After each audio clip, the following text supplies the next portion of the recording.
The blacksmith's hammer froze mid-swing when the woman stumbled through his door, blood on her dress and terror in her eyes. Behind her, federal marshals were already dismounting, guns drawn, badges gleaming like promises of death. In 3 seconds, he would make a choice that would either save her life or destroy his own. In the lawless West, where corruption wore a badge and truth died in the dust, two strangers were about to discover that some lies are worth dying for. Stay with me until the end of this story, hit that like button, and drop a comment telling me what city you're watching from.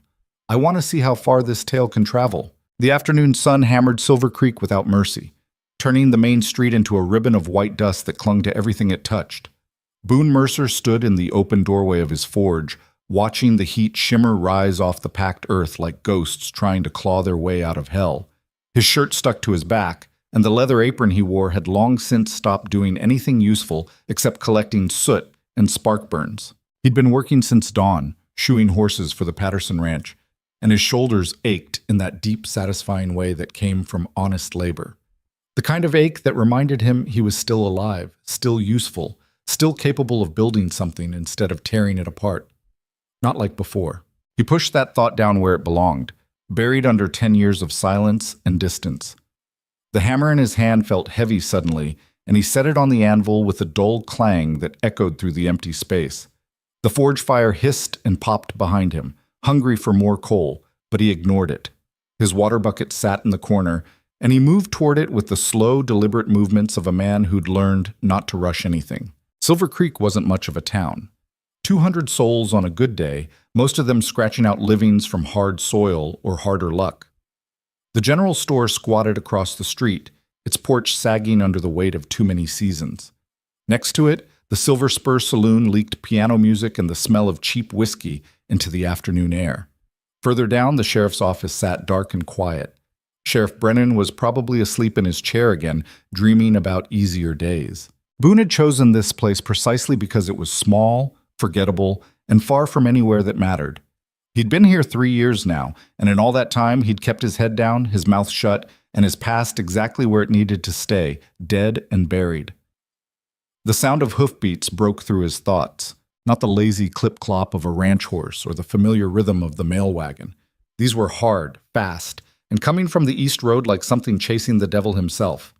Boone straightened, his hand instinctively moving to his hip where a gun used to rest. Nothing there now except empty air and old habits. 3 riders came into view, pushing their horses harder than the heat should allow. Even from a distance, Boone could see the foam on the animals' flanks, the wild-eyed way they fought their bits. The riders weren't much better, dust-covered, grim-faced, moving with the kind of purpose that made smart people get out of the way. Behind them, maybe 30 seconds back, came another horse. This one moved differently. Erratic. Desperate. The rider sat low in the saddle, clinging more than controlling, and even before they got close enough for details, Boone knew something was badly wrong. The first 3 riders thundered past his forge without a glance, headed straight for the center of town. But the 4th horse, the struggling one, that rider suddenly yanked hard on the reins, nearly toppling sideways in the process. The horse skidded to a halt in a cloud of dust not 20 feet from where Boone stood. The rider half fell, half jumped from the saddle. And Boone realized with a jolt that it wasn't a man at all. She hit the ground hard, stumbled, caught herself against a hitching post with both hands. Her dress, once probably a decent traveling outfit, was torn at the shoulder and streaked with dirt and something darker. Blood, maybe, or could have been mud. Hard to tell through all the dust. Her hair had come loose from whatever pins had held it, falling in tangled dark waves around a face that was too pale, too frightened, too young for whatever hell she'd just ridden through. She looked up at him and their eyes met. Hers were gray, storm cloud gray, and absolutely terrified. "Please," she gasped, and her voice cracked on the word. "Please, I need—" She didn't finish. Her knees buckled, and Boone moved without thinking, crossing the distance between them in 3 long strides. He caught her before she hit the ground, and the weight of her, solid and real and shaking, sent a spike of something he couldn't name straight through his chest. "Easy," he heard himself say. "I got you." She gripped his forearms hard enough to hurt, her fingers digging in like she was drowning, and he was the only thing keeping her head above water. Up close, he He could see the bruise forming along her jawline, the split in her lower lip, the way her chest heaved as she tried to pull in air that didn't seem to be enough. "They're coming," she whispered. "They're right behind me and they're going to—" "Clara Whitmore!" The shout came from the center of town, sharp and official and cold as January ice. Boone's head snapped up, and he saw all three of those hard-riding men dismounting in front of the general store. They moved in perfect unison, the kind of coordination that came from years of working together, and the sun caught the silver badges pinned to their vests. Federal Marshals. The one in front, tall, lean, with a face like a hatchet, and eyes that probably smiled about as often as corpses did, stepped up onto the boardwalk. His hand rested on the butt of his revolver, casual but unmistakable. "Clara Whitmore," he called again, louder this time. "We know you're here. Come out now, and nobody else needs to get hurt." The woman in Boone's arms, Clara, apparently, made a sound that was half sob, half snarl. "I'm not going with them," she said, and despite the fear bleeding through every word, there was steel underneath it. "I won't. They'll kill me." Boone's mind raced. Federal marshals didn't chase down women through the desert without reason, and they definitely didn't shout about people getting hurt unless they meant it. But he'd also learned a long time ago that badges didn't always mean justice, and the law wasn't always right. Sometimes the law was just another word for whoever had the biggest gun and the best story. He made a decision. "Can you walk?" he asked quietly. Clara nodded, though her legs still shook. "Then lean on me and don't say anything. You understand? Not one word." She stared at him like he'd just sprouted a second head, but she nodded again. Boone straightened, keeping one arm around her shoulders, and started walking toward the general store. Every eye in Silver Creek was on them now. Mrs. Patterson stood frozen in her doorway, a basket of eggs forgotten at her feet. Old Luther, who spent most afternoons dozing outside the saloon, sat up straight with his mouth hanging open. Even the piano music had stopped. The marshal watched them approach, his expression unreadable. His two companions flanked him on either side, hands hovering near their weapons, ready for trouble. Boone stopped at the base of the steps, Clara pressed against his side. He could feel her trembling, could hear the rapid, shallow breaths she was trying to control. "Something I can help you gentlemen with?" Boone asked, and he kept his voice level, polite, the kind of tone a man used when he wanted to avoid violence but wouldn't run from it either. The lead marshal looked him over, from his soot-stained apron to his calloused hands to his too steady gaze, and Boone saw the calculations happening behind those cold eyes. "That depends," the marshal said. "You know this woman?" Boone didn't hesitate. "I do. She wanted for theft and assault on a federal agent. We're taking her into custody." "No," Boone said simply. "You're not." The marshal's eyebrows rose slightly. Behind him, one of his men shifted his weight, and Boone heard the whisper of leather against metal. Gun-clearing holster, probably. He didn't look, didn't need to. "That sounds an awful lot like obstruction," the marshal said, and his voice dropped into a register that suggested he'd made this speech before, probably right before someone ended up bleeding in the dirt. "You sure you want to go down that road?" "I'm sure I don't want you arresting my wife on false charges," Boone said, and the lie came out smooth as river stones, not a tremor or hesitation to give it away. The silence that followed could have been cut with a knife. Clara's fingers dug into his side, and he felt the sharp intake of breath she couldn't quite suppress. But to her credit, she didn't contradict him, didn't pull away. Just stood there shaking against him while the whole town watched and waited to see who was going to die first. The marshal's face didn't change, but something flickered in his eyes. Surprise, maybe. Or calculation. "Your wife," he repeated slowly. "That's right. Funny. Our information suggests Clara Whitmore is unmarried, came from Boston 6 months ago to live with her uncle, Robert Whitmore, over in Copper Ridge." The marshal pulled a folded paper from his vest pocket, made a show of unfolding it and reading. No mention of a husband anywhere in her background. Boone shrugged.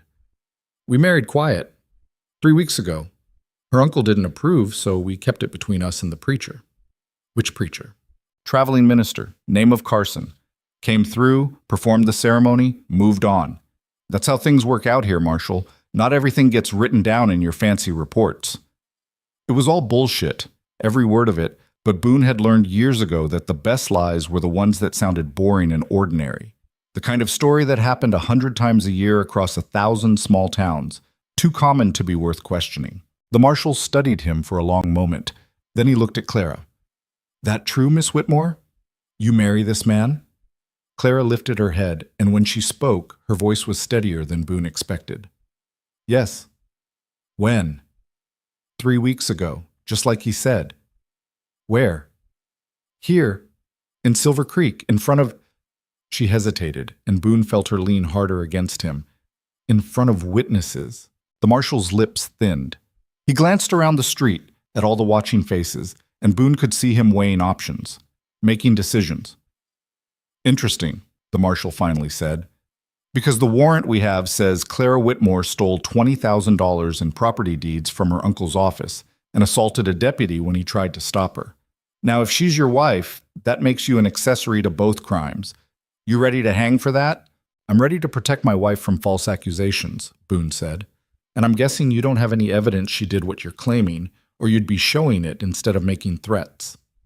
The second marshal, shorter, thicker, with a beard that looked like it had never met a barber, took a step forward. Watch your mouth, blacksmith. We don't need to prove anything to you. Actually, you do. The voice came from behind them, and Boone turned to see Judge Elias Barrett emerging from the shadows of the general store. The old man moved slowly, leaning on his cane, but his eyes were sharp as ever behind wire-rimmed spectacles. Federal marshal or not, you're in my jurisdiction now. You want to arrest someone? You show me a proper warrant, and you show me evidence.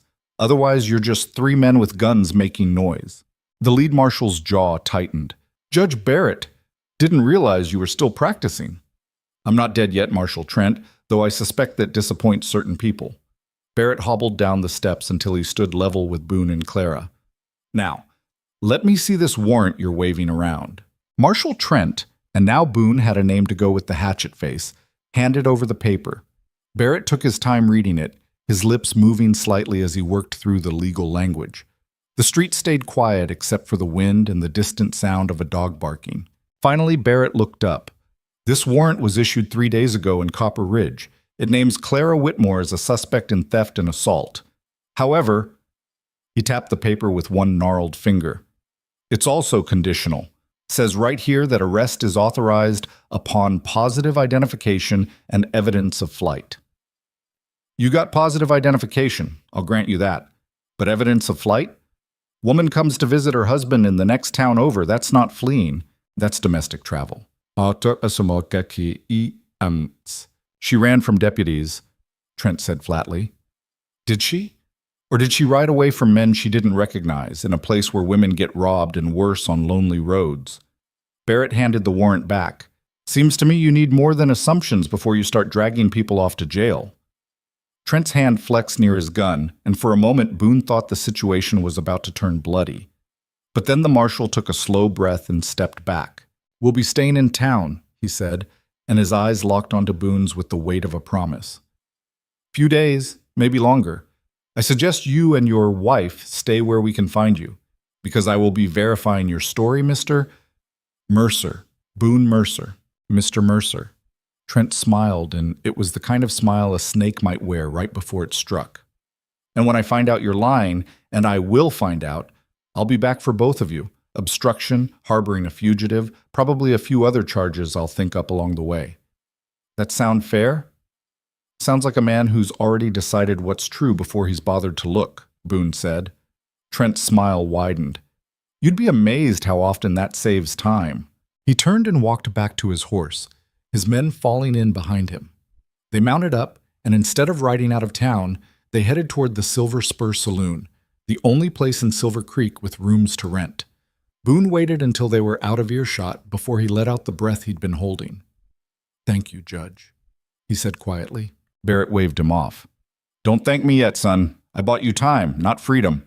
Those men aren't going to give up easy. He looked at Clara, really looked at her for the first time, and his expression softened slightly.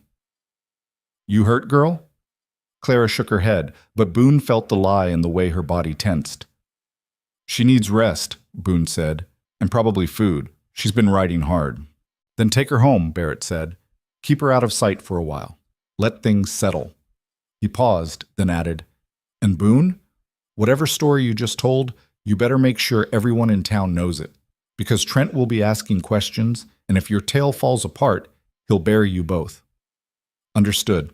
Barrett nodded and shuffled back into the store, leaving Boone standing in the street with a woman he didn't know, a lie that could get them both killed, and about 100 pairs of eyes watching to see what he'd do next.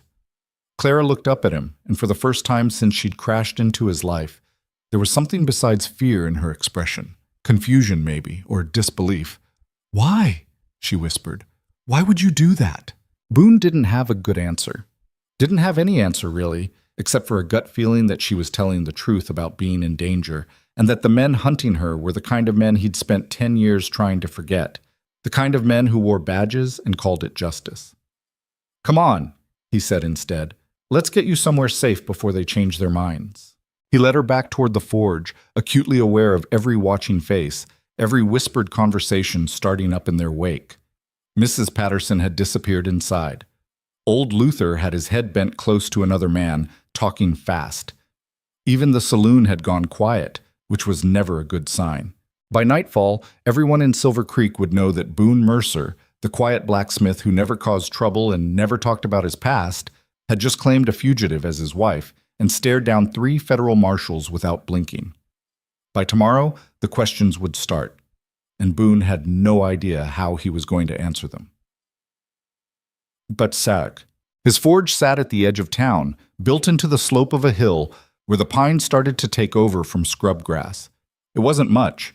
A main room with the forge and anvil, a small sleeping area behind a curtain, and a lean-to out back where he kept coal and supplies. But it was his, and it was private, and right now, that was all that mattered. Clara stumbled on the threshold, and Boone caught her again, steadying her until she could stand on her own. Inside, the forge fire had burned down to coals, casting the space in a dim red glow that barely reached the corners.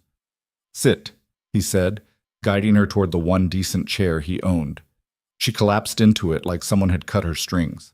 Boone moved to the water barrel, filled a tin cup, and brought it to her.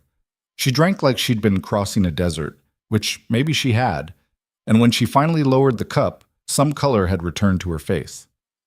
"Thank you," she said, and this time her voice didn't shake quite so much. "You're welcome." Boone pulled up a wooden crate and sat down facing her, close enough to talk quietly, but far enough to give her space. "Now, you want to tell me what the hell is actually going on?" Clara stared into her empty cup for a long moment. When she spoke, the words came slow and careful, like she was testing each one before she let it out. "My uncle is Robert Whitmore. He owns half of Copper Ridge, the bank, the land office, contracts with the railroad. Richest man in 3 counties. Maybe more." She paused. "He's also a thief and a liar, and those marshals work for him. That's a serious accusation." "It's the truth." She looked up at him, and the fear had been replaced by something harder. Anger, maybe, or determination. "He's been running a land fraud scheme for years. Forging deeds, stealing property from settlers, using his position to make it all look legal. I found the real documents, the originals, before he changed them. I tried to take them to the territorial governor, but before I could get out of town, his men came for me." She touched the bruise on her jaw. "I fought back, and then I ran." Boom, bottom, my grass. Boone absorbed that, turning it over in his mind. It fit with what he'd seen, the desperation, the violence, the way the marshals had moved with too much certainty and too little actual authority. "Why'd you come here?" he asked. "I didn't mean to. I was just riding, trying to get distance between me and them. Silver Creek was the first town I hit." She laughed, but it was a bitter sound without any humor in it. "Some luck, right? Run away from the law, stumble straight into a man crazy enough to lie to federal marshals." "Not crazy," Boone said. "Just experienced." "Experienced with what?" He stood up, walked to the doorway, looked out at the gathering darkness. The town had gone quiet, but he could feel the attention still focused their direction.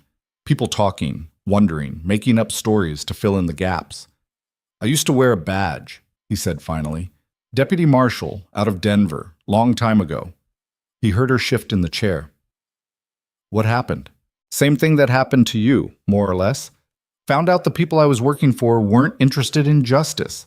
They were interested in money and power and keeping things comfortable for the right kind of people. When I tried to do something about it," he shrugged. "Let's just say I didn't have a friendly judge to slow them down. Ended up on the run myself, Took a new name, moved around for a while, eventually settled here. Boone Mercer isn't your real name? Nope. What is? He turned back to face her. Doesn't matter anymore. That man's dead. Been dead for 10 years. Clara studied him with those storm gray eyes, and Boone had the uncomfortable feeling she was seeing straight through every wall he'd built. So that's why you helped me, she said. You saw yourself. Maybe. He moved back to the crate, sat down again. Or maybe I just don't like bullies with badges. Either way, we've got a problem now. We? You heard the judge. I bought us time, but Trent's not going to stop digging. He's going to question everyone in town, check records, look for cracks in the story, and when he finds them, because he will find them, he's coming back with more than threats. Then I should leave, Clara said. Tonight, before I drag you down with me. Leave and go where? They'll be watching the roads. You won't make it 10 miles before they catch you. Boone rubbed his face, feeling the exhaustion starting to catch up with him. No, we need to be smarter than that. We? You keep saying that like you're surprised. I am surprised. You don't know me. You don't owe me anything. And you just put yourself in serious danger for... She stopped, swallowed hard. For a stranger. Yeah, well... Boone stood up again, restless energy pushing him toward movement. I guess I'm still not as smart as I thought I was. Clara laughed, and this time it sounded almost real. Apparently not. They fell into silence, the kind that wasn't quite comfortable but wasn't hostile either. Outside, a coyote howled somewhere in the hills, and the wind picked up, rattling through the pine branches. So what do we do? Clara asked finally. Boone had been thinking about that ever since he'd opened his mouth in front of those marshals. The smart move would be to cut her loose, claim he'd been mistaken, let Trent take her and wash his hands of the whole mess. But he'd stopped making smart moves the day he'd stood up to his own corrupt supervisors, and he wasn't about to start again now. We make the lie true, he said. What? The story about being married. We make it real. Not legally, obviously, but real enough that people believe it. You move in here, we're seen together, we act like a couple who had reasons to keep things quiet. He met her eyes. It's the only way this works. If we're going to sell it to Trent, we have to sell it to everyone. Clara's mouth opened, then closed. She looked around the small space, at the forge, the sleeping area, the complete lack of privacy. And Boone could see her working through the implications. You're talking about me living here, she said slowly. With you. Pretending to be your wife. I'm talking about staying alive long enough to figure out how to clear your name and stop your uncle. Boone crossed his arms. But yeah, that's part of it. And you're comfortable with that? Comfortable isn't the word I'd use. But it's necessary. He paused. Unless you've got a better idea. Clara was quiet for a long time. Then she stood up, walked to the doorway, looked out at the dark town just like he had earlier. Her shoulders were still tight, her posture still defensive, but some of the wild panic had drained out of her. I tried to do the right thing, she said quietly. I found evidence of crimes, and I tried to bring it to people who could help. And instead they turned me into the criminal. They made me the one running, the one hiding, the one everyone's afraid of. She turned to face him. I'm tired of running. So don't run. But I can't fight them alone. My uncle has money, influence, men with guns who'll do whatever he says. I have nothing except the truth, and that's not enough. Then we build something more than truth, Boone said. We build proof. Real evidence, the kind that even corrupt marshals can't ignore. And we find allies, people your uncle cheated, people who want to see him go down as much as you do. That could take weeks, months even. Probably. And in the meantime, I'm supposed to just... what? Pretend to be your wife and hope nobody figures it out? Boone shrugged. You got a better plan. I'm listening. Clara stared at him for a long moment, and he could see her mind working, weighing options, calculating risks. Finally, she nodded. Okay, she said. Okay, we'll try it your way, but I need to know something first. What? Why are you really doing this? And don't give me some line about not liking bullies. Nobody risks their life for a stranger without a reason. Boone considered that, considered all the true answers he could give, because he'd been where she was, because he knew what it felt like to be hunted by people who were supposed to protect you, because somewhere deep down he was still angry about the way his own life had been destroyed. and this was a chance to hit back at that same kind of corruption. But what he said was simpler. Because somebody should have helped me when I needed it, he said, and nobody did. Clara's expression softened just slightly. That's honest, at least. I try to be. He moved toward the sleeping area, started gathering blankets. You'll take the bed. I'll sleep out here by the forge. Tomorrow, we start building the lie into something they can't tear down. Boone? He stopped, looked back at her. Thank you, she said, for what you did today, for what you're doing now. I know it doesn't make sense, and I know you could have just let them take me, but thank you. Don't thank me yet, Boone said. We haven't survived this mess. We've just walked deeper into it. But despite the warning, despite all the danger and uncertainty and flat-out insanity of the situation, Boone felt something he hadn't felt in years. Purpose. Not the quiet, steady purpose of shoeing horses and mending tools, but the sharp, driving purpose of standing between someone helpless and someone dangerous, of choosing a side and making it stick no matter what the cost. He'd forgotten what that felt like, and now that he remembered, he wasn't sure he'd be able to let it go. Clara didn't sleep that first night. She lay in Boone's narrow bed, staring at the rough-hewn ceiling beams while her mind raced through everything that had happened in the last 72 hours. The discovery of the forged documents in her uncle's office, the deputy's hand clamping around her wrist, the sound of her own breathing as she'd run through the darkness with nothing but a stolen horse and blind terror pushing her forward. And now this, a blacksmith's forge that smelled like coal smoke and metal, a stranger sleeping 10 feet away on the other side of a threadbare curtain, and a lie that could either save her or get them both killed. Through the gap in the curtain, she could see the dying glow of the forge coals painting red shadows across the far wall. Boone had banked the fire before settling down on a bedroll that looked about as comfortable as sleeping on rocks. He hadn't complained, hadn't asked for thanks or explanations or anything except her agreement to the insane plan he'd laid out. She heard him shift, the creak of leather and the quiet exhale of someone whose body hurt but wouldn't admit it. You awake? His voice came through the darkness, low and rough. Yeah. Figured. You've been breathing like someone trying not to make noise for the last 2 hours. Clara almost smiled despite everything. Sorry, didn't mean to keep you up. You're not. I don't sleep much these days anyway. A pause, then. You should try, though. Tomorrow's going to be rough. Rougher than today? Different kind of rough. Today was survival. Tomorrow's going to be performance. Clara rolled onto her side, facing the curtain even though she couldn't see him through it. You've done this before. The lying, the pretending, the whole thing. It wasn't a question, and Boone didn't treat it like one. Had to learn fast when I was running, he said. New name, new history, new everything. You mess up once, call yourself by the wrong name, tell a story that doesn't match what you said last week, and somebody notices. And when somebody notices, word spreads. And when word spreads, people like Marshal Trent show up. Exactly. Clara pulled the blanket tighter around her shoulders. The night air had turned cold, and the thin walls of the forge didn't do much to keep it out. How long did you run? 3 years, give or take. Moved from town to town, never staying long enough to put down roots. Worked whatever jobs I could find, stable hand, ranch labor, freight hauling, kept my head down, my mouth shut, and my past buried. What made you stop? What made you pick Silver Creek? Boone was quiet for so long that Clara thought maybe he'd decided not to answer. Then she heard him shift again, sitting up maybe, and his voice came clearer. I got tired, he said simply. Tired of running, tired of looking over my shoulder, tired of being nobody to anyone.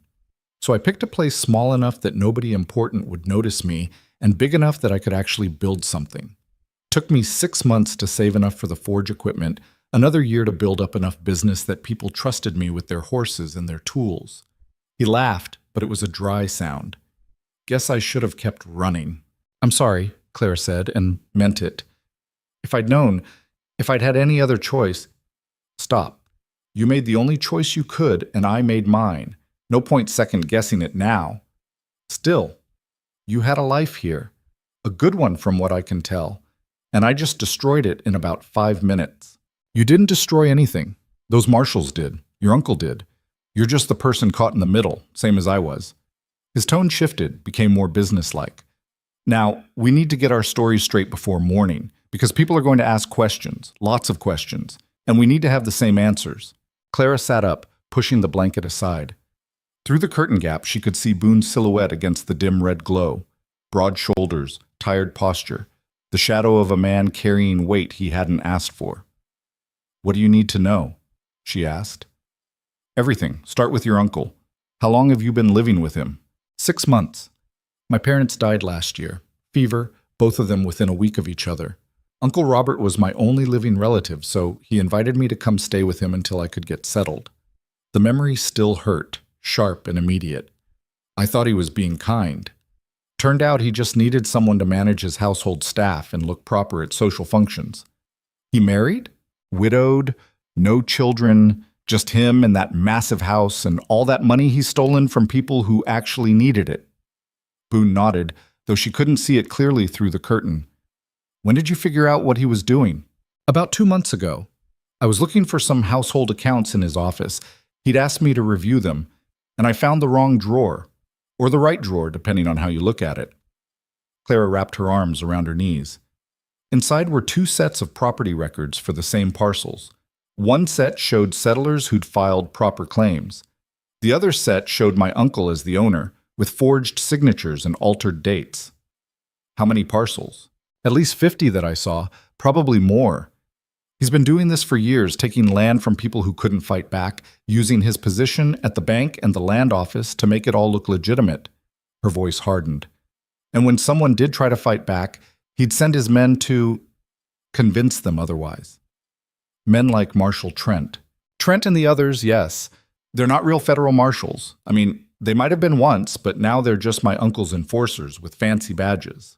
Boone absorbed that, and Clara could almost hear him fitting pieces together in his mind. "The documents you found, where are they now?" "I tried to take them. That's when the deputy caught me. We fought, and She touched her split lip unconsciously. "I hit him with a brass lamp, hard enough that he went down. Then I grabbed what I could and ran." "So you do have evidence?" Clara's stomach dropped. "I did. I had a satchel with maybe 20 documents, enough to prove the pattern, enough to show what he'd been doing. But when I was running, when those men were chasing me," she closed her eyes, "I had to ditch it. Somewhere between Copper Ridge and here, I threw it into a ravine to lighten the load so my horse could move faster." "Damn!"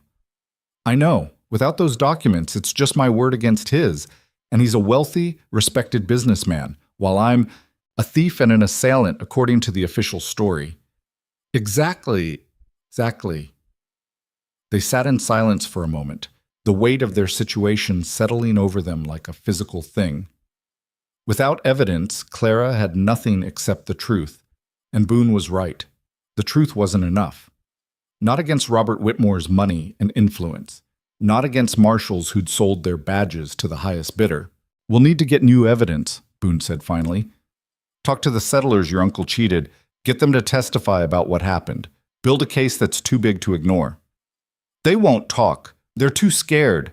My uncle has ways of making problems disappear, and everyone knows it. Then we find the ones who are angry enough not to care about being scared. Trust me, there's always someone." Boone stood up, and Clara heard him moving around in the darkness. "But first, we need to sell this marriage story. Which means I need to know more about you, the real you, not just the parts about your uncle." "Like what?" "Like where you're from originally, what your parents did, what you like to eat for breakfast.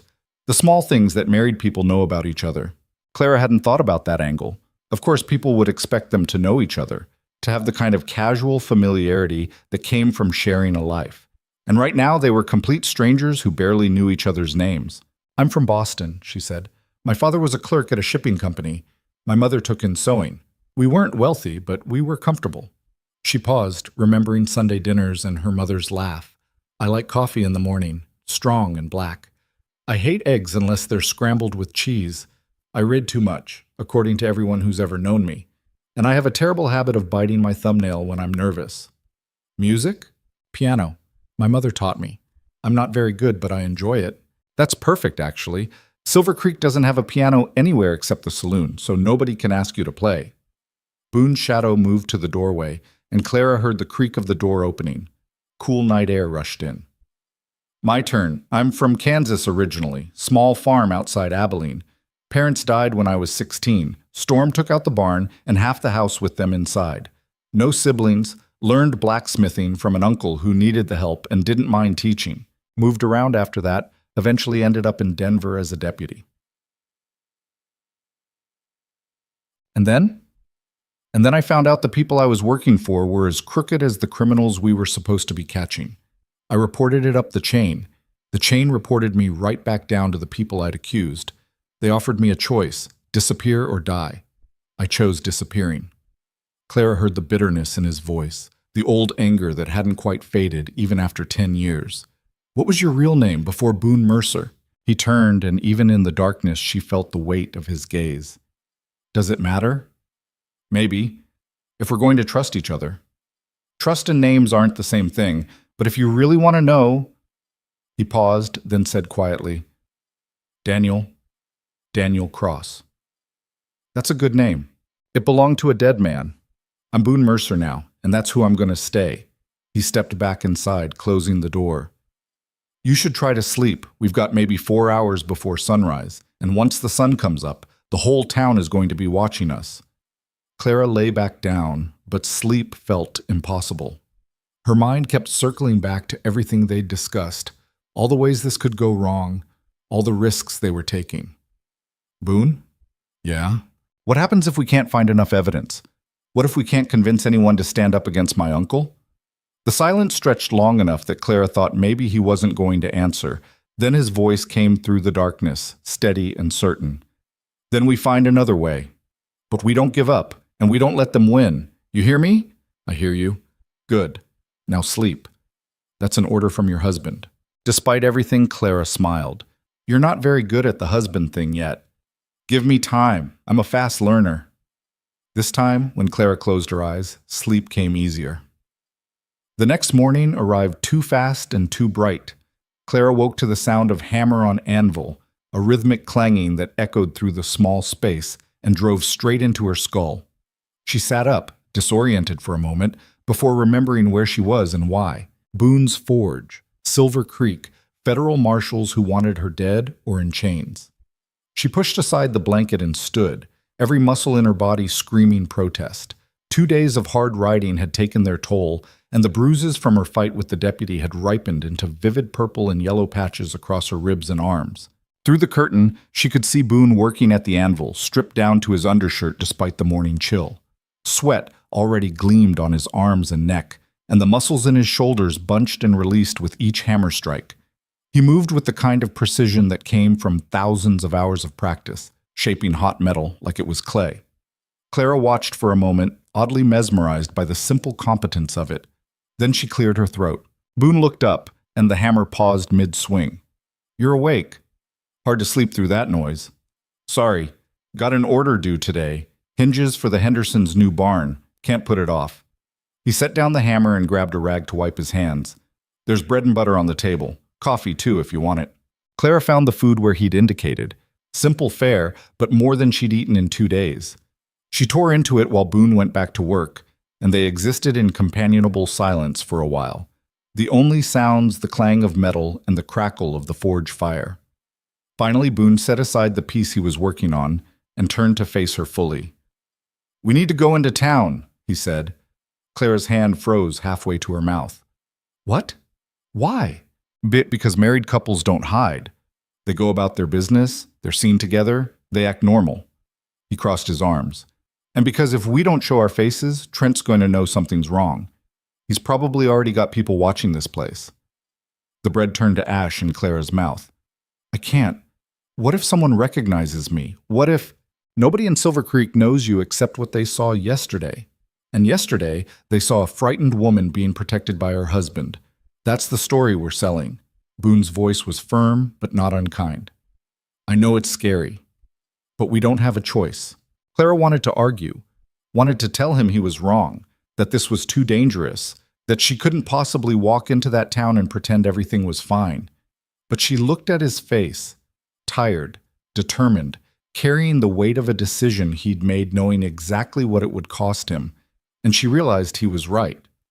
Running was over. Now came the harder part. Okay, she said, but I need different clothes. This dress is ruined. Boone nodded. Already thought of that. Mrs. Patterson runs the general store. She's also the town seamstress. We'll stop by, get you something that fits, and spread the word that you're settling in proper. Mrs. Patterson, the woman who was holding the eggs yesterday? That's her. She's good people, but she's also the biggest gossip in 3 counties. Anything we tell her will be all over town by sunset. And that's what we want? Exactly what we want. Can't have a secret marriage if nobody knows about it. Clara finished the bread and washed it down with coffee that tasted like it had been boiled and reboiled until all the good parts had surrendered. But it was hot and strong, and it helped push back the fear enough that she could think clearly. What's our story? She asked. The details, I mean. How we met, why we got married, all of that. Boone had clearly been thinking about this too. We met 4 months ago when you came through Silver Creek on your way to Copper Ridge. You were traveling to live with your uncle, and your stagecoach had a broken wheel. Took 2 days to fix, and you stayed at the boarding house. We talked, got friendly, and kept in touch through letters. And nobody's going to question why they never saw these letters. Why would they? I pick up my mail at the general store same as everyone else. Mrs. Patterson can confirm I've been getting letters regular. She just won't know who they were from because I never said. Clara nodded slowly. That could work. So we courted through letters, and then what? 3 weeks ago, you sent word that your uncle was making you miserable and you needed to get out. I came to Copper Ridge, we got married quiet. Your uncle wouldn't approve of a poor blacksmith, and you were supposed to follow me back here after settling some affairs. But things went bad faster than expected, so you had to run. Why didn't I tell anyone in town I was married? Because we were keeping it quiet until you could leave properly. Small town like this, people talk. Word would have gotten back to your uncle, and he would have made things difficult. Boone met her eyes. It's thin in places, but it hangs together. And it explains why you showed up desperate, and why I claimed you as my wife without hesitation. Clara turned the story over in her mind, looking for holes, for places where someone could poke through and find the truth underneath. It wasn't perfect, but Boone was right. It was solid enough to pass casual scrutiny, and if they could get the town believing it, the Marshals would have a harder time proving otherwise. All right, she said, let's do this. Boone grabbed a clean shirt and pulled it on, then took a moment to splash water on his face and run wet hands through his hair. It didn't help much. He still looked like a man who'd spent the night on a stone floor, but at least he didn't look quite so wild. Clara did what she could with her own appearance, trying to tame her hair back into something resembling order and brushing dust off her ruined dress. The result wasn't good, but it would have to be enough.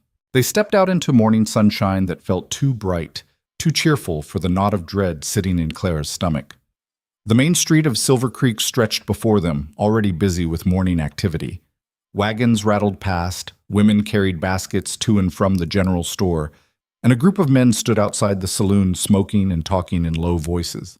Every single one of them turned to stare as Boone and Clara emerged from the forge. Steady, Boone murmured, offering his arm. Smile a little. You're supposed to be settling into married life, not walking to your execution. Clara forced her lips into something that might have passed for a smile and took his arm. The contact was strange, formal and intimate at the same time, but his steady presence helped anchor her as they walked toward the center of town. The whispers started immediately. Clara couldn't hear the words, but she could feel the weight of speculation and judgment rolling over her like a wave. She kept her chin up, kept that fake smile in place, and tried not to think about all the ways this could go catastrophically wrong. Mrs. Patterson stood on the porch of the general store, sweeping with the kind of aggressive energy that suggested she'd been waiting for them to appear. She stopped mid-sweep as they approached, her sharp eyes taking in every detail. "Morning, Boone," she said, her tone carefully neutral. Then to Clara, "Ma'am." "Morning, Mrs. Patterson," Boone replied easily. "This is my wife, Clara. Clara, this is Mrs. Patterson, runs the finest store in Silver Creek." Mrs. Patterson's eyebrows climbed toward her hairline. "Your wife? Yes, I heard something about that yesterday." She didn't make it sound like a question, but the expectation of more information hung in the air like smoke. "We've been keeping it quiet," Boone said, and Clara heard the carefully rehearsed explanation rolling out smooth as butter. "Clara's uncle didn't approve, so we decided to wait until she could leave proper before making it public. But circumstances changed faster than we expected." "I can see that." Mrs. Patterson's gaze swept over Clara's bruised face and torn dress. You all right, dear? The sympathy in her voice surprised Clara, loosened something in her chest. I've been better, ma'am, but I'm safe now, and that's what matters. Those federal men asking questions about you? They're working for my uncle, Clara said, and it felt strange to say it out loud, to claim the truth in front of a stranger. He's not a good man, and he didn't like that I wanted to leave. The charges they're talking about are false. Mrs. Patterson studied her for a long moment, then nodded once. I've known Boone Mercer for 3 years. He's honest work, fair dealing, and he minds his own business. If he says you're his wife and those charges are nonsense, then that's good enough for me. She set her broom aside. Now, you look like you could use some proper clothes. Come inside and we'll get you sorted. The relief that flooded through Clara was so intense it made her dizzy. Thank you. Inside the store, Mrs. Patterson moved with brisk efficiency, pulling down bolts of fabric and ready-made dresses while keeping up a steady stream of conversation that required only minimal responses. Clara caught Boone's eye once, and he gave her a small nod of approval. One ally secured. Only the rest of the town to go. By the time they left the store 20 minutes later, Clara had 2 new dresses, a proper coat, and the beginnings of a reputation. Mrs. Patterson had already started spreading the word. Clara could hear her talking to another customer before they'd even made it off the porch. Poor thing, running from her own uncle. Can you imagine? But Boone will take care of her, mark my words. See, Boone murmured as they walked back toward the forge. That wasn't so bad. We've convinced one person. What about everyone else? Mrs. Patterson does half the work for us. By lunch, the whole town will know our story. And by dinner, they'll have added their own embellishments. He paused. Though we should probably show our faces at the saloon tonight. Public appearance, let people see we're not hiding. Clara's stomach clenched. The saloon? Where the Marshals are staying? Exactly. We can't avoid them forever, and hiding makes us look guilty. We need to be visible, normal, like we've got nothing to fear. He glanced at her. You up for that? No, Clara thought. Absolutely not. The idea of sitting in a room with Marshal Trent while pretending everything was fine sounded like the worst kind of torture. But Boone was right. Again. I'll manage, she said. That's my girl. The words came out automatically, part of the performance. But something in Boone's expression shifted when he realized what he'd said. I mean, it's fine, Clara said quickly. We're married, remember? You're allowed to call me that. Right, married. He looked uncomfortable, and Clara realized this whole charade was probably just as strange for him as it was for her. They walked the rest of the way in silence, but it was a different kind of quiet than before. Less desperate, maybe. More like 2 people trying to figure out how to exist in the same space without stepping on each other's feet. Back at the forge, Boone returned to his work while Clara changed into one of the new dresses. It was simple, brown cotton with minimal trim. But it fit properly and didn't have bloodstains or tears. She felt almost human again. The afternoon passed in a strange rhythm. Boone worked at his anvil, filling orders and maintaining the careful routine that kept him fed and housed. Clara tried to make herself useful, sweeping the floor and organizing the scattered tools, but mostly she just tried not to think about the evening ahead. As the sun started its slide toward the horizon, Boone finally banked the forge and cleaned up. He'd barely said a dozen words since they'd returned from town, and Clara could see the tension building in his shoulders. You don't have to do this, she said suddenly. Any of this. You could still tell them you were wrong, that I fooled you. Walk away before it gets worse. Boone looked at her like she'd suggested he sprout wings and fly. I'm not walking away. But why? You don't owe me anything. You don't even know me. I know enough. He dried his hands on a rag, then tossed it aside with more force than necessary. I know you tried to do the right thing and got punished for it. I know you're running from men who should be protecting you. And I know what it feels like to stand alone against people with power and money and the law on their side. His jaw tightened. Nobody should have to fight that battle alone. Nobody. Clara felt something shift in her chest, some wall she hadn't even known she'd built starting to crack. You're a better man than you give yourself credit for, Boone Mercer. Daniel, he said quietly. When it's just us, you can call me Daniel, if you want.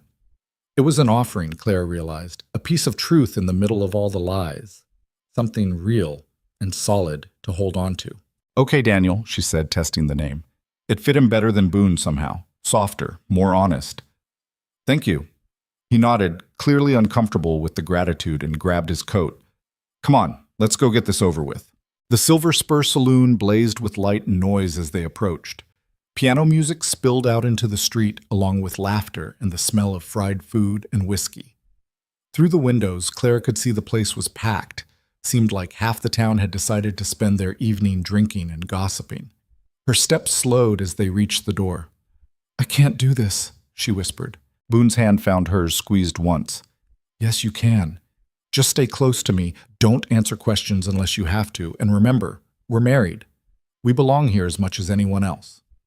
Then he pushed open the door and pulled her inside.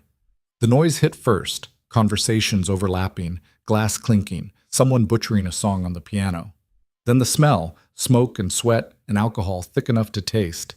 And finally, the stares. Every head in the place turned toward them. The piano stuttered to a halt. Even the bartender stopped mid-pour, whiskey dribbling forgotten onto the bar. In the back corner, at a table by himself, sat Marshal Trent. His cold eyes locked onto Clara, and she felt the weight of his attention like a physical thing. He didn't move, didn't speak, just watched them with the patient intensity of a predator who knew his prey couldn't escape. Boone guided her toward the bar, his hand steady at the small of her back. 2 beers, he told the bartender, then turned to survey the room with the casual confidence of a man who belonged here.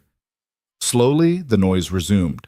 Conversations restarted, the piano player found his rhythm again, and the world kept turning. But Clara could still feel Trent's gaze burning into her back, could feel the questions and suspicions swirling through the room like smoke. This was only the beginning, she realized. The hard part, the dangerous part, was still ahead. The bartender slid 2 beers across the scarred wood, and Boone paid with coins that clinked too loud in the fragile quiet. Clara wrapped her fingers around the glass, more for something to hold than any real desire to drink. The beer was warm and bitter, but she forced down a swallow anyway, needing the burn to ground her. Trent hadn't moved from his corner table, just sat there like a vulture on a fence post, watching and waiting. Don't look at him, Boone murmured, his lips barely moving. Talk to me like we're just a normal couple having a normal evening. There's nothing normal about this. Then fake it. That's what we're good at now, right? Faking things? Clara turned toward him, blocking out Trent's stare, and tried to find something to say that wouldn't sound rehearsed. But before she could speak, a voice cut through the ambient noise. Boone Mercer, didn't expect to see you in here tonight. Sheriff Brennan ambled over, his gut preceding him by a good 6 inches. He was somewhere past 50, with a gray beard that needed trimming and eyes that suggested he'd seen enough trouble to know when more was coming. His badge caught the lamplight, dull and tarnished from years of neglect. Sheriff, Boone said evenly, just showing my wife around town? Brennan's gaze shifted to Clara, assessing. So the rumors are true. You really did marry this girl. Her name's Clara, and yes, I did. Mind if I ask why you didn't mention it before? We've known each other 3 years, and you never said a word about courting anyone. The challenge was gentle, but unmistakable. Boone had told Clara that Sheriff Brennan was lazy and corrupt in the usual small ways, looked the other way for the right price, didn't ask hard questions when important men told him not to. But he wasn't stupid, and right now those tired eyes were sharp with suspicion. Wasn't anybody's business but ours, Boone said. Her uncle didn't approve, so we kept it quiet until she could leave proper. Then circumstances changed. Circumstances like federal marshals showing up with arrest warrants? Clara felt her spine stiffen, but Boone's hand found the small of her back again, steadying. Circumstances like her uncle being a vindictive bastard who'd rather see her in chains than married to someone below her station, Boone said, and there was an edge to his voice now. You've met men like that, Sheriff. Men who think they own people. Brennan grunted, non-committal. Maybe. Still seems mighty convenient, the timing of it all. Life's full of inconvenient timing. Doesn't make it a lie. They stared at each other for a long moment, some kind of wordless negotiation happening that Clara couldn't quite follow. Finally, Brennan shrugged. I suppose that's true enough. Just don't make trouble in my town, Boone. I like you, but I like peace and quiet more. He tipped his hat to Clara. Ma'am, welcome to Silver Creek. Hope it treats you better than wherever you came from. He walked away, and Clara let out a breath she hadn't realized she'd been holding. "That went well," she whispered. "That went terrible. He doesn't believe us." Boone took a long drink of his beer. "But he's not going to push it unless Trent makes him. Brennan's first rule is always avoid work if possible." "So what do? We stay. We drink our beers, we act like we belong here, and we let people see that we're not running scared." He glanced toward the corner where Trent sat. "And we wait to see what move he makes next." They didn't have to wait long. Trent stood, unfolding from his chair with the fluid grace of someone who knew exactly how dangerous he was. He crossed the room in a few long strides, his boots heavy on the wooden floor, and stopped directly in front of them. Up close, Clara could see the scar that ran from his left ear to his jawline, pale against sun-darkened skin. "Mercer," he said, ignoring Clara completely. "Enjoying your evening?" "Was? You need something, Marshal?" "Just making conversation. Getting to know the good people of Silver Creek." Trent's smile was all teeth and no warmth. "Interesting little town you've got here. Small, quiet. The kind of place where everyone knows everyone else's business. Usually. Which makes it strange that nobody seems to know anything about you marrying Miss Whitmore here. Or should I say Mrs. Mercer?" The way he said it made it sound like an accusation. 3 weeks ago, you said? That's what you told me yesterday." "That's right. Funny thing about that, I've been asking around today, talking to folks. Nobody remembers seeing you leave town 3 weeks ago. Nobody remembers you being gone for any length of time at all." Trent leaned closer. "So either the entire population of Silver Creek has suddenly developed a terrible memory problem, or you're lying to a federal officer. Which do you think it is?" Clara's heart hammered against her ribs. She'd known this was coming. Boone had warned her Trent would dig into their story. But hearing the lie unravel in real time was different than anticipating it. Boone didn't flinch.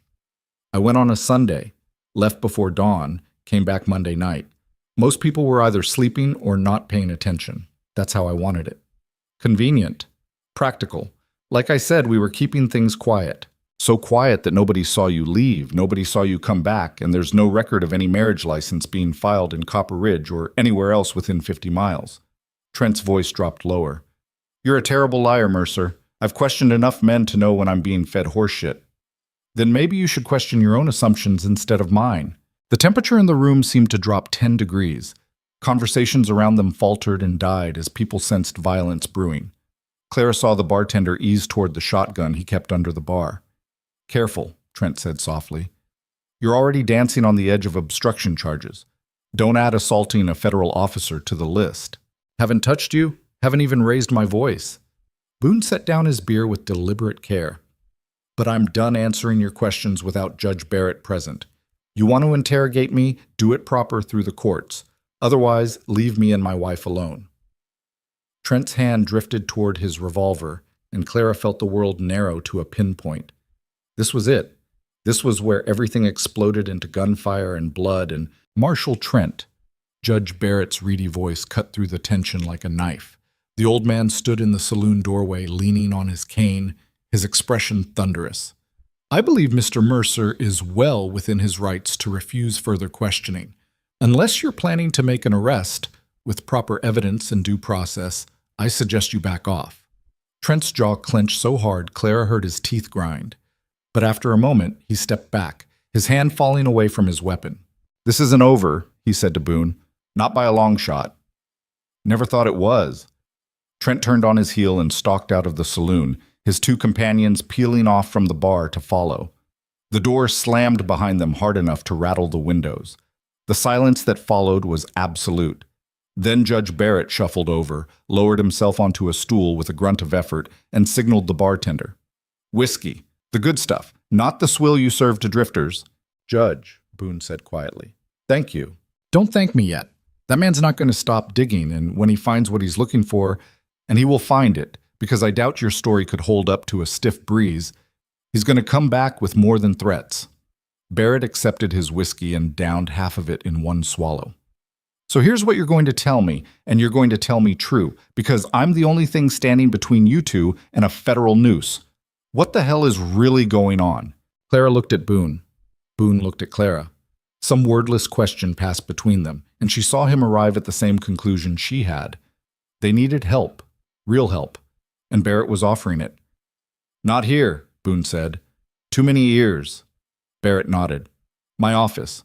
Tomorrow morning, 8 sharp. And you better bring a damn good explanation, because my patience for foolishness ran out about 20 years ago. He finished his whiskey, slapped coins on the bar, and shuffled back out into the night. The saloon slowly came back to life around them, conversations resuming in hushed tones. But Clara could feel the shift in the atmosphere, the way people were looking at them now. Not with sympathy or curiosity, but with suspicion and fear. The town was turning against them. They finished their beers in silence and left. The walk back to the forge felt longer than it had earlier, every shadow a potential threat, every sound a possible danger.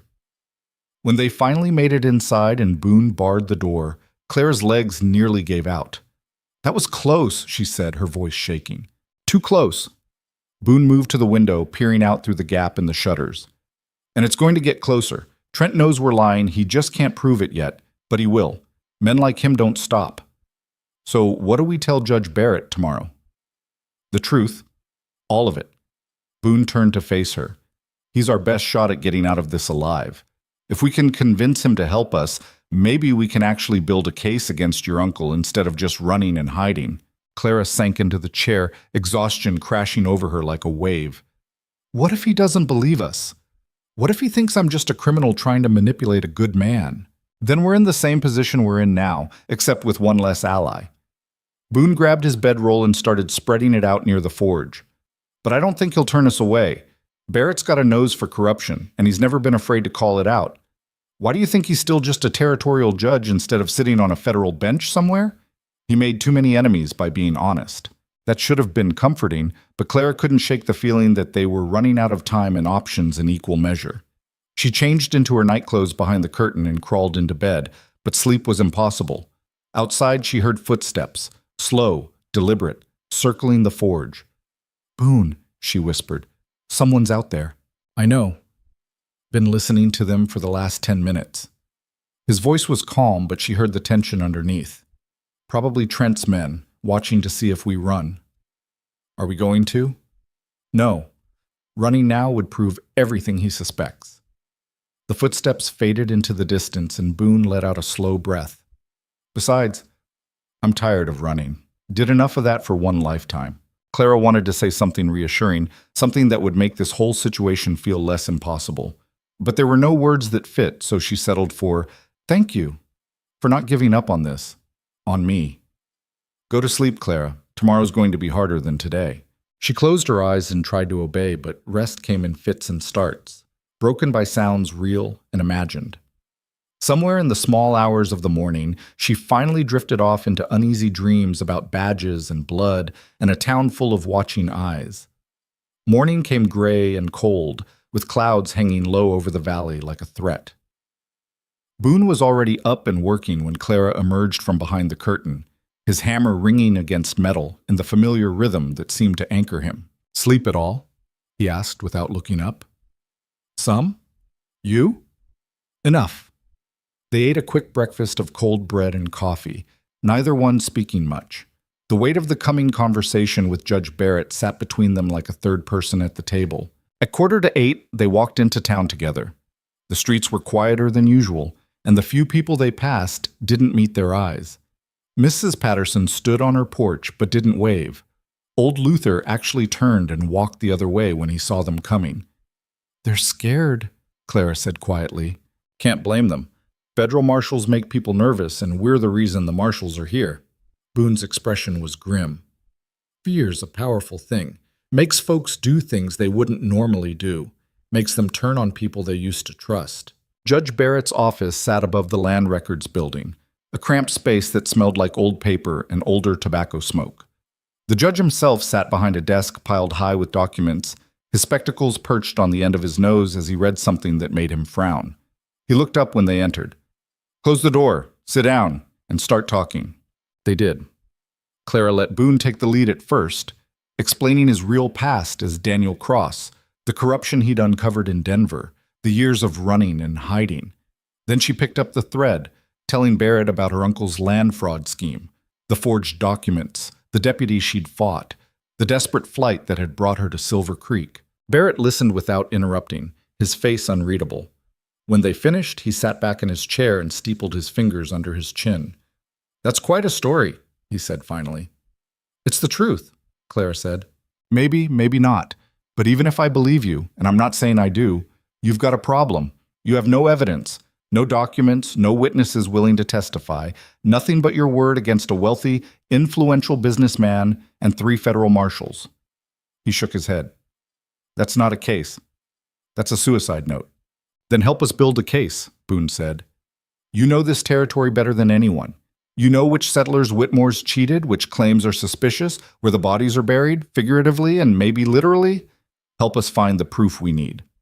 "And put myself in Trent's crosshairs?" "I'm old, Mercer, not stupid. You're also the one who stood up to Trent twice now. You could have stayed quiet, let him take Clara without a fight, but you didn't." Boone leaned forward. "Because you know something's wrong here. You can smell it same as I can."